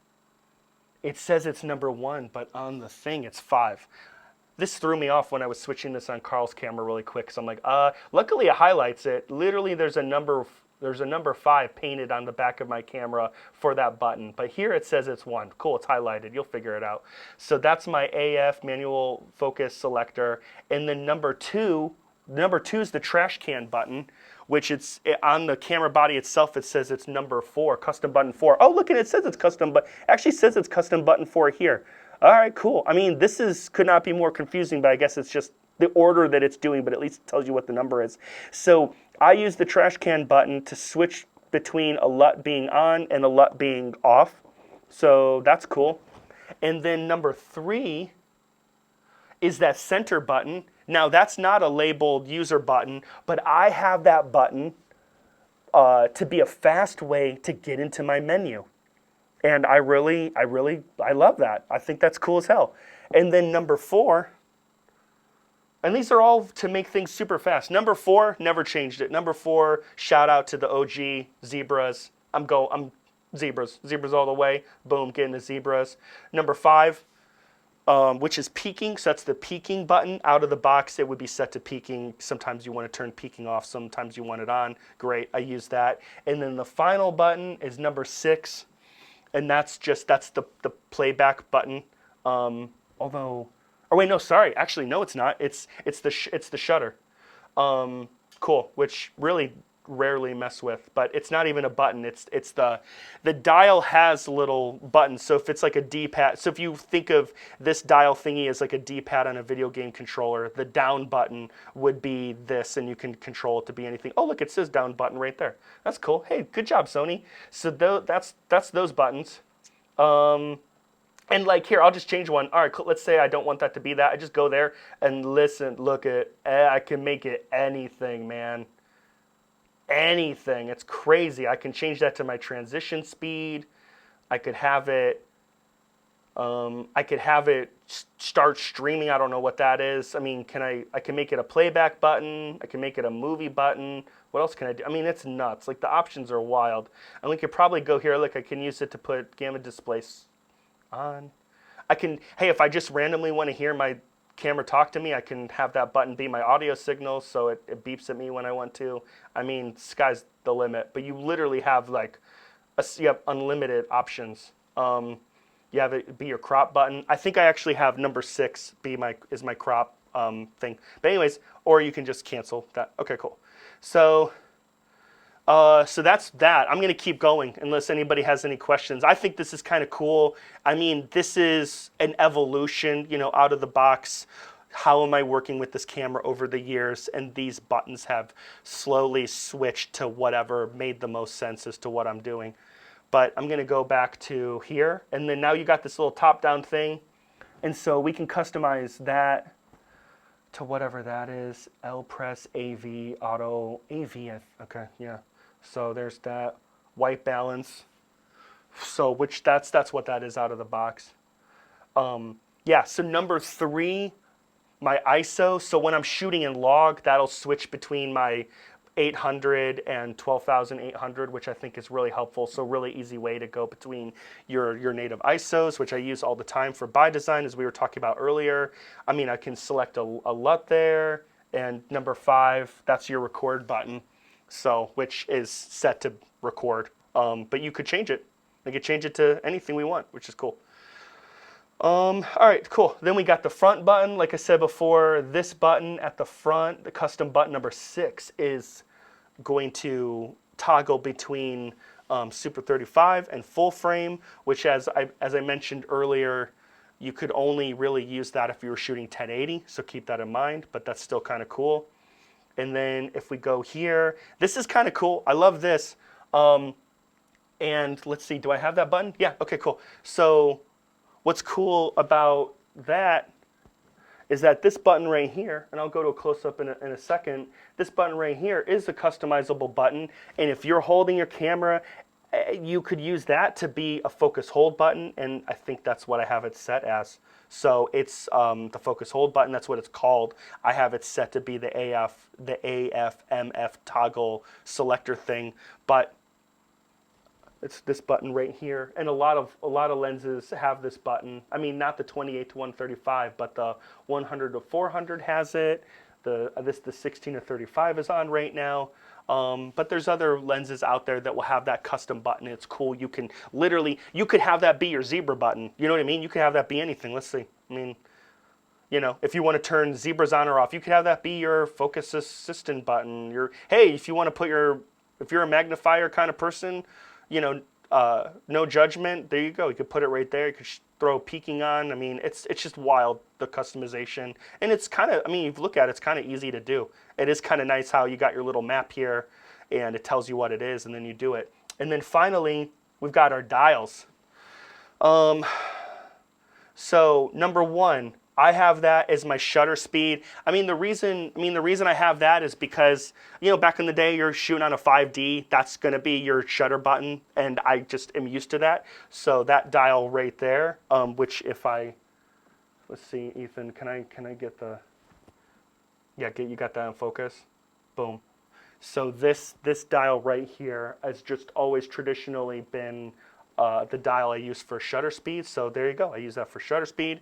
And then if we go to the other button, AV, that's your aperture, which once again, I mean, it's kind of funny, but some of these settings I just have set up because that's how a 5D or a 7D or a 60D was set up. So why would I change now how I operate? And luckily this camera and the FX9 allow me to kind of set up the camera to in some way carry over things that I'm used to from the Canon era. And I definitely have things set up on the FX9 that mimic what a C300 would do. So go figure. But anyways, this dial right here is the aperture.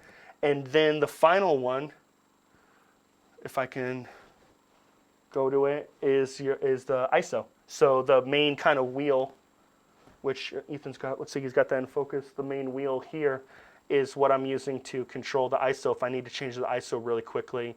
Obviously, we're talking about if you're shooting in Rec 709, yes, S Cine tone. You're not, don't change the ISO when you're shooting in log. But damn, it's cool. I mean, love it. It's just the customization is just wild. Yeah, and I think that kind of wraps up customization and how I have my camera set up. Does anyone have any questions? Or honestly, is there anything that people like, have found out how they like their FX3 setup that they'd like to share? You know what I mean? Maybe they have a button set up a different way and they're like, yo, this makes my life really easy, way more efficient. I love to hear from somebody, anybody, who's doing something different than me. Hopefully somebody is. I'll jump in. Please, thank you. Thanks, Jordan. All right, Jordan, you're doing something different from me. I'm sure it's glorious. What do you got? Teach me something. Yes, I have all my buttons to format the cards. All right, mission accomplished. Good timing there, Jordan. All right, cool. I didn't. And that's how we're gonna start the whole piece. All right, cool. Right. I'm sorry. That was good. That was good. All right, you got. Okay, cool. All right. Now talk. Now talk. Tell me something good. All right, so we'll start with Focus Mag number 5. This really is all for by design. This works really well for me. Okay. Yeah. Cool. Fair enough. Okay. Because no S&Q on that show, so I have that as change the record frame rate. Super quick. You can just bounce into 60. There you go. Down to 23, right? Yep. Easy. Yep. Love that. Okay. Cool. Yeah. I left white balance alone. I just don't have enough functions to use 2 and 3 on the top, the iris and ISO, but I would happily put something else there. Yeah. Shutter, zebra, display, peaking, those all I left the same on the D-pad. Okay. No issues there. Yep. Let me throw a lens on. Hang on, throw a lens on. 2.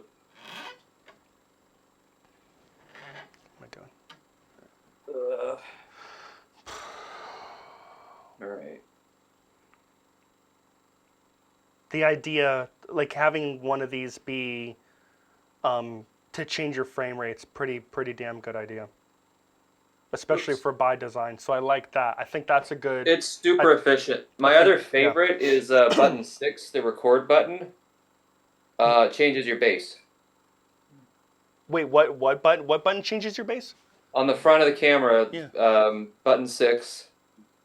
Oh, okay, yeah. Interesting. Okay, that's funny. I have it be my ISO button. I got it set up as 3, but cool. Yeah, I mean, changing your base, especially when you're in log and shooting by design, is so huge. So yeah, I feel like over time, a lot of these buttons are related to either log shooting or by design shooting. To be honest with you, so I hear that. Yeah, yep. That makes sense. That makes sense, man. That's a good idea. Anything else that you feel like is like groundbreaking or just makes your life easier? Yes, I'm trying to get the camera fax because it won't let me change things otherwise. Yeah, that's fine. That's cool. So the button on the 16 to 35. Yeah. When you're faxed for by design, right? Because they're 1080. Yeah. That's the center crop button, so I can just pop in there real quick. Okay. Yep. You know. Yeah, 100%. Yeah. I mean. Totally. Yeah, and I have 4 set to be my AF mode. 4. Okay. Got it. So the trash. Yeah, I can, haven't used yeah. that a whole lot, to be honest. I usually just use the toggle on the lens. So I think I set that up, and then I usually just toggle the lens switch to do AF or manual focus Got it. for that. But yeah, the lens, I forget the number on that one, and then the number 6, I think it just royally changed my life when shooting that show. It's quick. You There you go. don't have to dig through menus, even with the custom menu or my menu or whatever. Yep. Cool. So Sounds good. yeah, Thank you. that's helpful. Thanks, Jordan. Yeah. I'll just share yeah, what do you got? my workflow Please. as a not by design shooter. Okay, cool. All right. I kind of live in. Let's see, where's mine? I live in these two menus, the main one and main two, a lot of the time. Just because in these I can kind of cycle through all the major settings that I ever need really quickly. Yeah. The only thing that's not in here would be like the external output option. So literally, like, there's frame rate, shutter, kind of all the things, white balance, picture profile. The codecs are all right there. Boom. Yeah. The LUT and all that stuff. So it's like that's kind of where I live. I actually never customize my user menus. I'm not using my FX3 as my A camera, right? I'm using it as my B camera. I'm not a by design guy, so I don't even like all my custom buttons are set stock even. Yep. So I'm living in these two menus. Yeah, I mean that's 90% of the time. Yeah. Cool. Yeah, literally nothing in my user menu. All right, cool. Hey, For me, I think like when I first got the FX3, like I was playing with it, but then once I remember I had like one of my first like sit down interviews where I needed a P cam, and like the display would like kind of like go to sleep, and that was just like a thing that I was like freaking out when I first got the FX3 because I didn't realize they have like an auto setting on down in like the setup where it will like just like turn just like the display itself will like go to sleep, like turn black. With the HDMI output coupe. No, just on the little monitor on the. Where is it, Cooper? Is it in suitcase? I was just playing with it. Is it power save? Yeah, power save start time. Like it was wow! Look at that. Yeah. Yeah, I'll it was be originally damned. set to like 5 minutes when I first got it, and Yikes. so like I would be like setting up the camp. Like it was either this or like by design for me, really. Where on by design, I'm like touching it within 5 minutes nonstop, or just moving it around nonstop. Yeah. So like You're it probably wouldn't thinking like affect something's me, wrong with your but camera. like for a sit down interview, like Mhm. that just one thing I was like, oh okay, I need to like have that on for turn that back off or something. Like it, I'm sure with the DTAP or with the other battery, like it won't be that much of an issue. But that was just like once I figured that out, that just like kind of gave me less of a headache. Good to know. Cool. I mean, it's scary anytime your screen goes black in the middle of the day. Yeah, for sure. So there it is. Anyone's watching and maybe they're dealing with the same thing, or they get a brand new FX3. I don't remember this setting being on when I got my camera, but hey, there you go. There it is right there, suitcase. It's a power setting. And just I'll point this out because we're right here. You've got an auto power off if the temperature gets too high. Turn this off. Or turn it to high, especially if you live in a warmer climate. If you put it on standard, I guarantee it will start blinking at you at some point and say that it's too high. And that's how it comes out of the box, is in standard. It does. Exactly. So that's good to know. That's right there. I mean, there are so many settings and obviously deep dive menu things, but the power off thing's kind of weird. And then that power the camera off, Cooper, or just power the LCD off, and it would still be recording, or would it stay on if it was recording?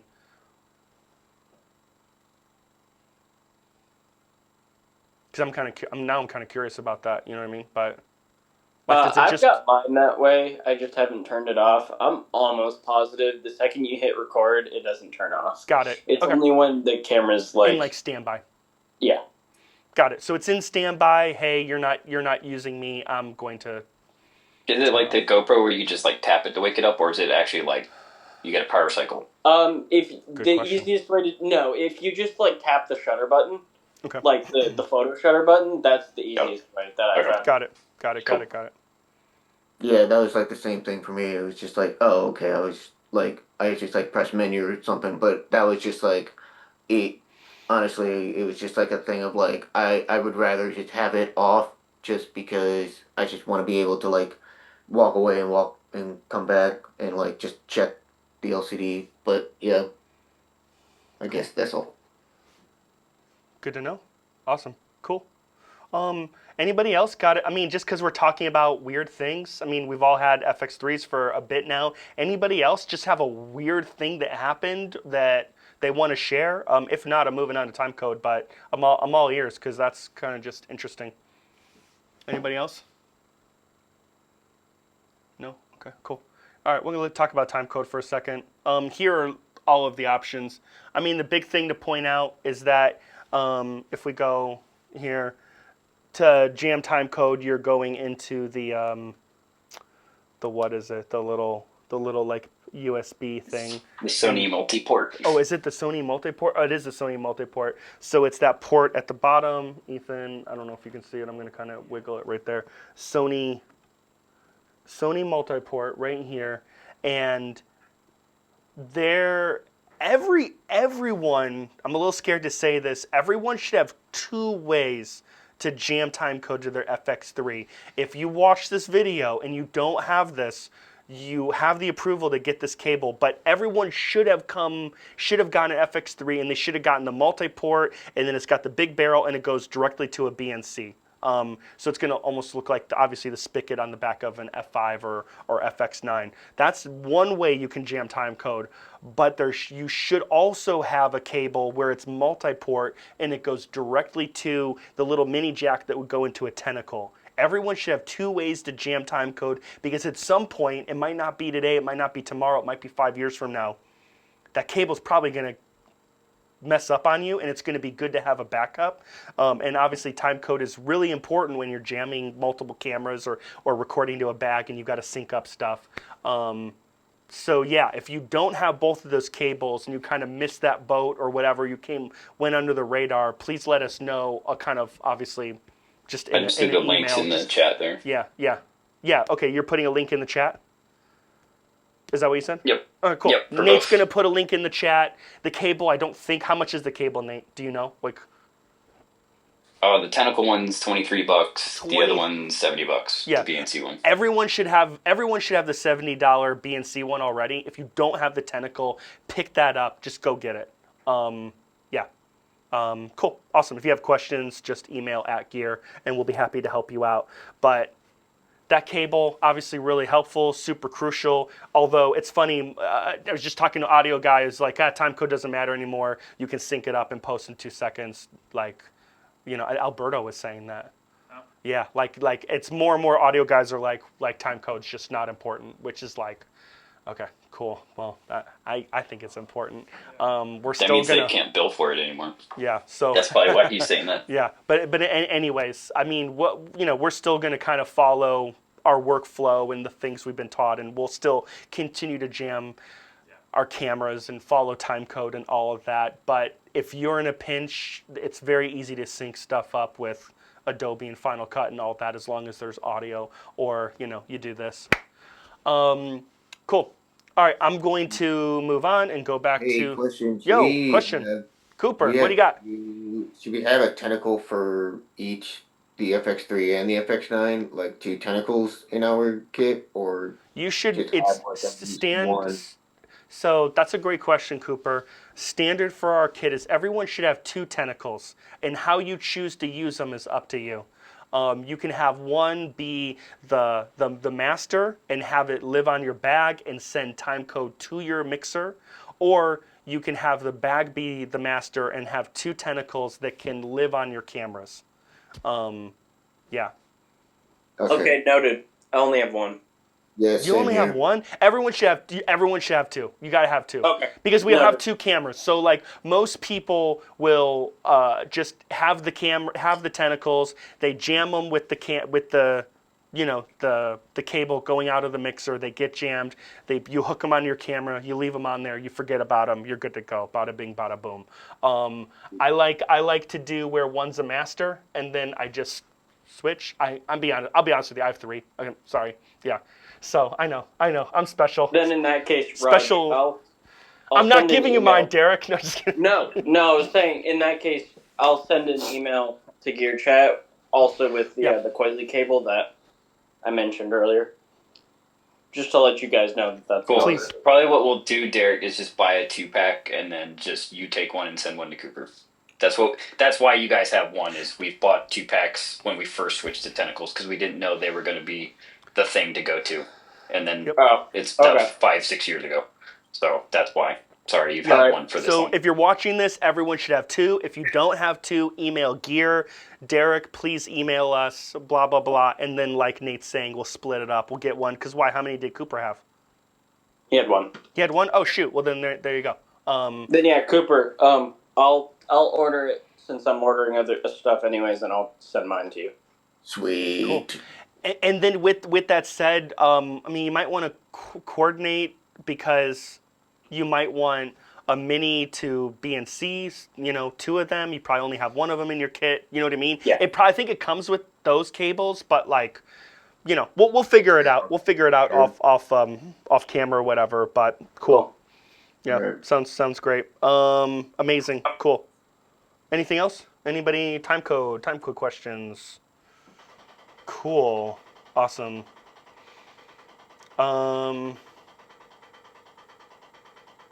Okay, I'm just looking at a note. Stills on the FX3. Anything we need to do more like clean card change? Interesting. That was a Brian question. Oh, Brian asked a question about stills. Okay, cool. I mean, I'm trying to remember what client it was, but there's definitely clients that ask for pictures. I feel like it's one of like the murder documentary shows. And personal. Just had to do it for Cineflix last week. You did? Okay, cool. If I'm in that scenario, I am just making my life easier, and I'm just bringing my personal A7 IV, and I'm just going to take pictures on that camera. And it's just like, whatever, it makes my life easier. I like taking pictures, whatever. If you don't have that camera, or you don't want your personal and work life to sort of blend that much, then yeah, you're going to be taking pictures on the FX3 after you're done with the interview. And certainly you probably do want to change settings, and that's what Brian's question is. Hey, if I'm shooting stills on the FX3, what sort of things should I be changing? There are rules with like photography, especially with like shutter speed and all of that. One thing to think about that might make your pictures a little sharper is that your shutter speed should be double your focal length. So if you're shooting at 50 mil, your shutter speed should probably be at least 1/100. So that alone may make your picture sharper. If you want to increase your shutter speed, cool. That will eat up more light, and your picture may get a little sharper and capture the action a little bit better. Obviously, the faster the shutter speed, the sharper your picture would be. And of course, if obviously stopping down your aperture and increasing the depth of field, that would make your picture sharper. And then you just play with the right ISO. If I was taking pictures on the FX3 right now after we wrap, I'm going to put it in photography mode. I'm going to go to picture profile. I'm going to make sure it's off. I'm going to make sure JPEGs and RAW are on if that's what the client wants, and then put on whatever lens makes sense and take some pictures. Yeah, that's it. I hope that answers your question, Brian. I mean, you're probably working or whatever, but cool. Some things to think about. Yeah, I'll just note that what else you got? when you jump into like photo mode or any other modes, even S&Q, those settings do stay. So you can preset your photos. Yeah, you can. Mode you sure can. To all those things. You can have whatever picture profile, whatever settings, RAW, and all that. And Definitely. then that way it's a very quick toggle and a lens change. Well, yeah. That's basically what I had to do is change it to photo mode through my 28 to 135 one for photos, and it took, wide, medium, tights of various degrees. Well, and then on top of however you change your camera once you're in photo mode, what is nice is like Nate's saying, those things change. But then also if you tend to be in a scenario where you're taking pictures a lot, you can go in here and customize all of these buttons just when you're in photo mode. So you can have every single button do something different in photo mode as it is set up in video mode, which is kind of cool. So just keep that in mind. And the dials too can be set to different stuff. So yeah, it's really that's cool. Yeah. The last thing with photos is the card that it'll save on. You can tell it card 1, card Yes. 2, just like you would with your That- video. That's so a like really mine, good point. I finished That's the gonna be interview on really card good. 1, yanked it out. Or no, I finished the interview on card 2, but I had a fresh card in card 1. Gave my AC the card 2, took the photos on card 1, then gave them just the card with photos on Yep. it. So it's kind of For sure. pre-playing in there a little bit, play around, and you'll figure it out. Yeah, and I mean absolutely. Thanks, Nate. And the options right here. You're going to record media settings, and you can do this for both video and pictures. And right now everything, whether I take a picture or video, is going to both cards. But if I wanted to separate it, I could say, hey, pictures is going to be on slot 1, and video is going to be on slot 2. You know what I mean? I got auto, and then auto switch is still on. So if this card fills up, it's going to pour over to that one, and vice versa. So there's all sorts of ways that you can do this, or you can just have it go to both cards. Yeah, and then when you're in playback mode, you also can tell what card to play back from. So if you most of the time when you're shooting on Sony, if the last thing you did was take a picture, then it's going to play back the card that the picture's on. If the last thing you did was roll on a clip, then the last thing is going to be the clip you rolled on, and that could be on different cards, so keep that in mind too. So lots of fun quirks and whatnot. But yeah, we might take pictures from time to time. So that is a good question, Brian. And yeah, cool. Awesome. All right, cool. I feel like we kind of talked about audio a little bit. No, we didn't. We didn't talk about audio. All right, I guess if we go back to audio, and we're not sending audio to this camera, but at the top you're going to see 1 and 2. That's your meters, and unfortunately that's all you get to judge tone or anything. Obviously, I can't send tone now, or you would hear tone, but theoretically, when I'm setting tone on the FX3, I'm going to set up the handle with the same settings that are on the FX9. So right now, I've got my camera would be line for both inputs 1 and 2. I'm going to be on manual instead of auto. There's an option to link. I'm going to go close up. There's an option to link, which you wouldn't want to do if you need a separate left and right. There's some like frequency filters, some low cut stuff. I usually turn that off. And then we'll get into input 3 and 4 later. But generally, -20 dB, line, and then business as usual, just like on the FX9, send tone. But I can't know for sure where -20 dB is. So what I do is I know it's hard to tell, but I just kind of put tone to bounce and stay in the middle. And there's a little tiny dot, which you're not going to see here on Zoom. But if you send tone to your FX3 now, or if you just turn your FX3 on, you're going to see a tiny dot in the middle. That's where I set tone for everything.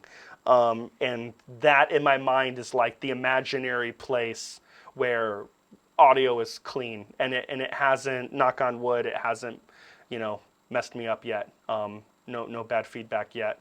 So it's not, in a perfect world, if you go into the menu right now and you go to this thing, there would be like a status sort of thing, and you'd see levels, but you just don't. What's really weird is that if you go to camera, if we turn, hopefully this doesn't mess anything up. If I turn the handle audio on, or I turn it off, it should default to the camera mic. Hopefully you guys can still hear me. But you can see levels now. I think because we're not using the handle, we might see levels here. We do. Look at that. You want to know what's crazy? You can only get that when you're using the built-in mic. And that makes me really sad. Shoot, and you're not seeing any of that. Let me bounce out. That was great, Raj. We were just looking at you the whole time. Let me start over. A minute ago, okay, so you can see, if you look at the top, right? That's the camera mic. That's the built-in camera mic. I went onto the little option on the side here, and I turned the handle audio off. When that happens, I get the onboard built-in crummy camera mic, okay? When I go into the menu, the saddest thing about this camera, I think this is the saddest thing about the camera, is that the only when you're using the built-in mic do you see this, and can you do that? And that is a shame because I can see where -20 and -12 dB is. That makes me really, that just really makes me sad. I don't really understand. No one from Sony's ever going to see this video because I'm just never going to be, the Mr. Beast of that, or Alistair Chapman. But Sony, if you ever come across this video, which maybe you'll come across this video 20 years from now, if you could do a firmware update, that'd be great. But anyways, so shoot. Yeah. And just to totally confirm that I'm not total baloney, I will turn the handle audio back on. There's no audio going out, but it doesn't matter. There's no audio going to the camera that way. But we lost audio. We're going to go into the menu and unavailable with the current connected external microphone. Disconnect the external microphone. So yes, if you want to dial in precise audio, make sure you unplug the professional mic that's attached to your camera.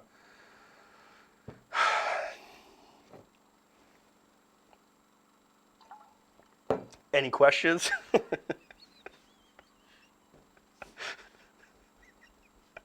No, everybody, moment of silence. Moment of silence. Smoke them if you got them. Drink cold coffee if you've got it.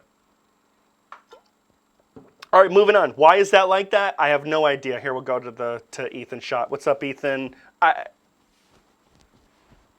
Cool. All right, great.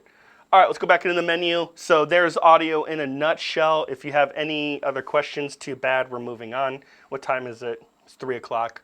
Been going for an hour. Oh, we've been going for almost 2 hours. Okay, cool. We're going to wrap it up with doing a white balance because white balance helps you match, yada, yada. We're going to go into the tint kind of stuff. That's what we're going to do next. I think I have white balance cards here, so I don't know. All right, so what do we got to do? So we're in S-Cine tone. This is just imaginary. We're trying to match a camera. We'll pull up a white card. Obviously, that's pretty dark. I don't know if I'll get a good white balance there. So what I'll do is I will just bring the ISO up because why the hell not? We'll bring the ISO up. Hey, maybe we'll get a good white balance on that. So let's go in. What do I have right now? Right now, I'm on Kelvin. So I'm just dialing in whatever, cool. I could go here. And if you're got preset 5.6 on the FX9, you got preset on the FX3. It's a totally controlled environment. You know what temperature your lights are. Maybe you just go in here and you're like, damn, I just gotta like get rid of a little green, maybe add a little magenta, yada yada yada. That might do it. This alone might do the trick. When we're shooting for that podcast show, Angie in Real Life, generally what we do is we're doing a 4.3 preset, and this bad boy might just be like a 4.2, nothing crazy. Maybe every once in a while, if Ryan and I are feeling a little frisky, we might come over here and add a little magenta or something, whatever, but we're not really making big changes. It matches pretty well. But let's say we're in a controlled environment and we want to do a white balance. What are we going to do? We're going to go to one of these guys. It's nice that we have 3 slots to put a manual white balance. So we'll put this on 1. We'll hit set. This little square will come in. This is like one of the greatest things I wish would carry over to the FX9, but the FX9's discontinued, so they ain't updating the FX9 anytime soon. But anyways, we can do this right here. We can hit this and we can get a white balance. It tells us what we got, 5.3. And we can also see that what did it do? It added some magenta, M2. Cool, great. And yeah, and then after we do that, we can accept it. And that's our white balance now. Can we go back? And then we can go back into it. And we could, if we didn't totally love what was happening there, we could mess with that a little bit and maybe pull it back into the green or the blue or the A for Autumn? No. Amber? Amber, yeah. I don't know why autumn. Yeah, I don't know. Anyways, cool. And this is generally what I'm using to help match a camera. So, I mean, at the end of the day, and we talked about this in the FX9 kind of webinar thing, you kind of pick your poison. I'm always gonna, this is one of the last things I do. I'm always gonna set up in a preset, I'm gonna light, yada, yada, yada. And then the last thing I'm gonna do is look at the Atomos or my 17-inch monitor. Is there anything I think I can do to match these cameras better? And that's when I'm gonna pull white balances. I'm gonna pull white balance on the FX9, I'm gonna pull white balance on the FX3, and then I'm gonna pick my poison. Do I like what the FX9 looks? And do I think it's going to be easier to match the FX3 or vice versa? And then I'm going to go into this menu and I'm going to mess with the magentas and the greens and whatever. That's how I'm matching cameras. And this will get you really, really, really close. And yeah, and I'm going to go back to the menu and then we'll just kind of quickly go through all the audio or all the white balance options you have. So you've got auto white balance, and what's cool is, yeah, you can always mess with this stuff. So you got auto white balance. Don't recommend you ever use that. You got the daylight. Hey man, you're shooting outside. Cool. Maybe you want to use this. Great. I feel like from time to time that looks the best for by design. If I'm outside, cool, so I might use that. We've got shade. I mean, so you're in a shady environment, cool. Cloudy environment, cool. Incandescent, so you're shooting, with a lot of, artificial bulbs, that might make sense. You've got your fluorescent warm, so you're in an old ass office, maybe you want to go this route. And then you've got different fluorescent options, cool. You've got an underwater auto white balance, and then the Kelvin, and then your manual presets.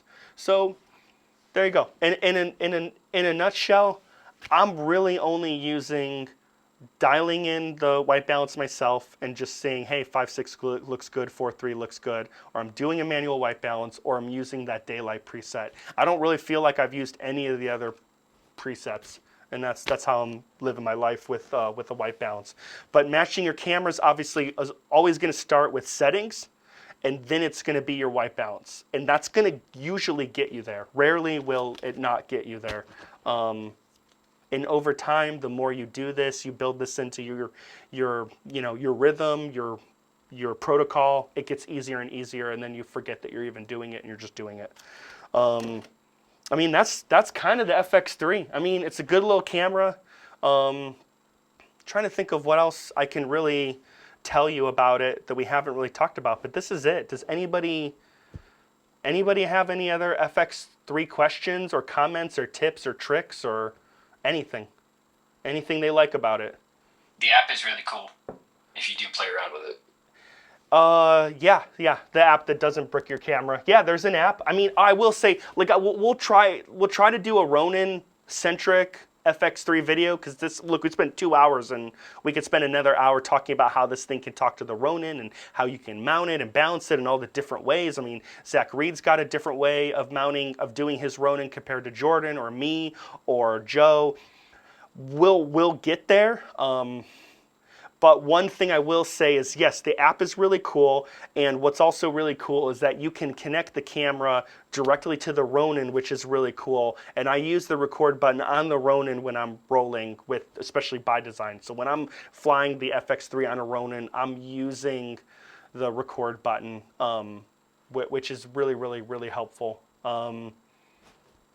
Yeah, it's a good camera.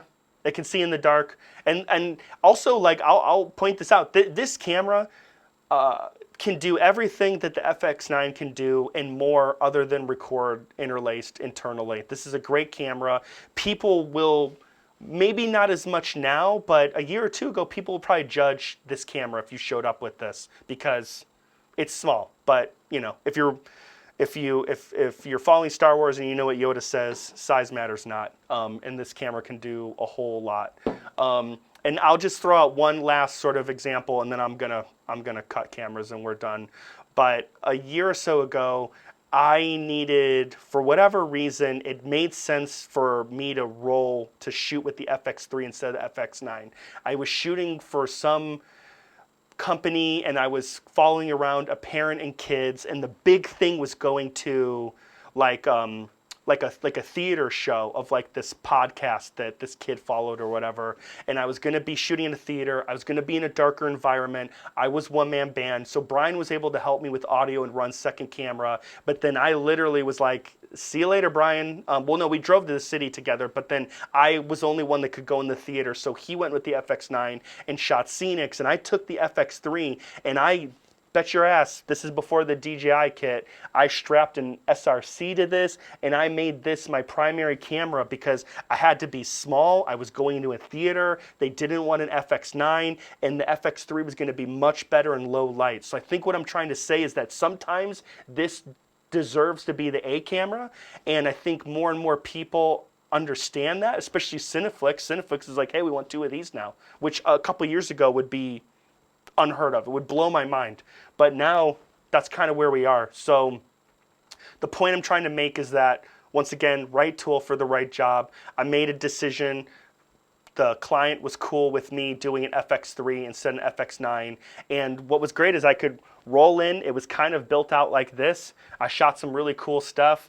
I didn't have to worry about changing batteries because this battery will power this camera all day, and it was a really, really good decision. It obviously took me a second to figure out where to mount the SRC and how to power it and how to get audio there. My life would have been a million times easier if I had a DJI audio kit, but that just wasn't even on the radar at that time. And that's how I'm going to leave it. FX3, great camera. If you have questions, now's a good time, or shoot an email, go on Discord, reach out to your person, play around with settings. Play around with settings in the comfort of and safety of your home, not on set. And that's all I got. Anybody got anything? Do you have one of those DJI mics with the little hot shoe adapter thing Yes, I do. that you can be showing what it looks like? You don't have to read it up. Yeah, stand by, hold on. I mean, I got a whole DJI kit here because my next shoot's in St. Louis with I got Hayden's gonna shadow me. Are we running out of media on these cards? Yeah, 4 minutes. 4 minutes? All right, we're gonna do this in 4 minutes. So I'm just gonna show you something because Nate wants me to show it to you, so I don't know why, but this little thing here is kind of cool, but hold on, let me throw a receiver on it. So this is just I'm going to build it, so, and then I'll show you. Okay, so this. Okay. And you know what's funny? This really isn't that much money at all. But I'll go to a close-up, get that in focus. So this right here, the top part we all recognize, that's a receiver, but this bottom part is different. This is a hot shoe that's going to go, or it's like a multi-connection hot shoe that's going to go into the top of the FX3. And if you use this little thing, it is going to allow you to get 2 channels of audio without needing any cables or anything. And I'm pretty sure it's going to send power to it too, so you won't have to worry about this thing losing its battery power. But it's really cool, it's really helpful, it's not in every kit, and honestly a lot of times it's kind of pointless to have because because by design wants 3 or 4 audio sources. But what I always do, and it rarely works out, is I always ask my friends at By Design, hey, I'm looking at the call sheet. Are we doing 2 people only? Are we doing 3? And sometimes they're like, yeah, it's just going to be 2 people the whole day, and I will use this instead and ditch the handle unit. But the minute Mike or Tristan or somebody says, no, I think we're going to do 3 people for this scene, then I just don't want to spend time bouncing between this and the handle, and then this thing just goes, back in its bag. So yeah, that's what this thing is. So this is kind of cool. I will say we are looking at maybe using a different version of this, maybe Hollyland. Ryan and I picked one up in New York, and Ryan's been testing it.